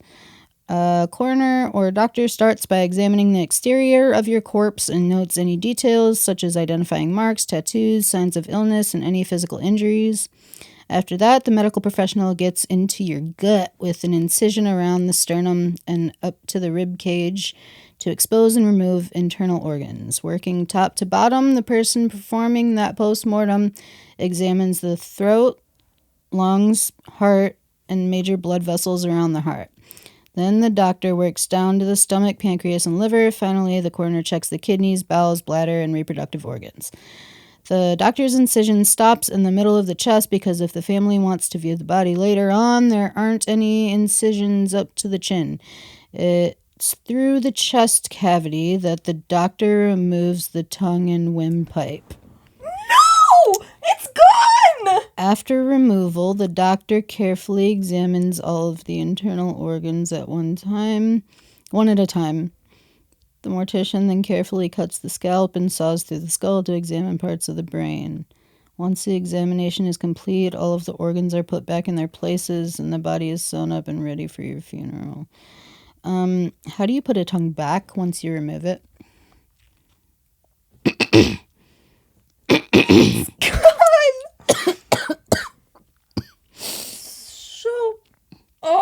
You wanted to know. Reaching into the mouth just got worse because there's no tongue.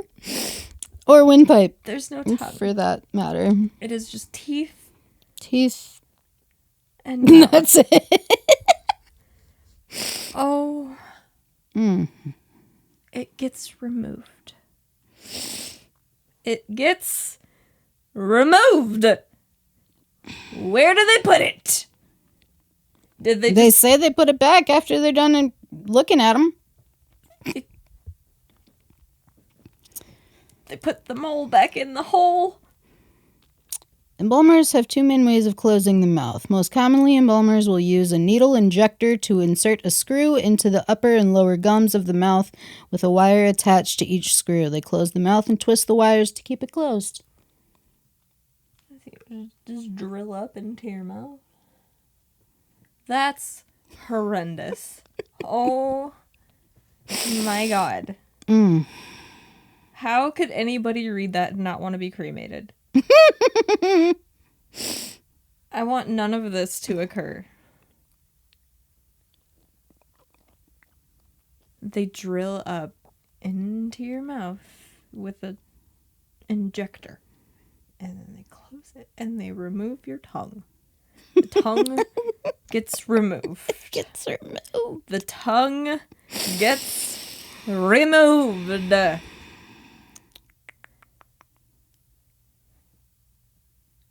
This is horrifying. Yeah.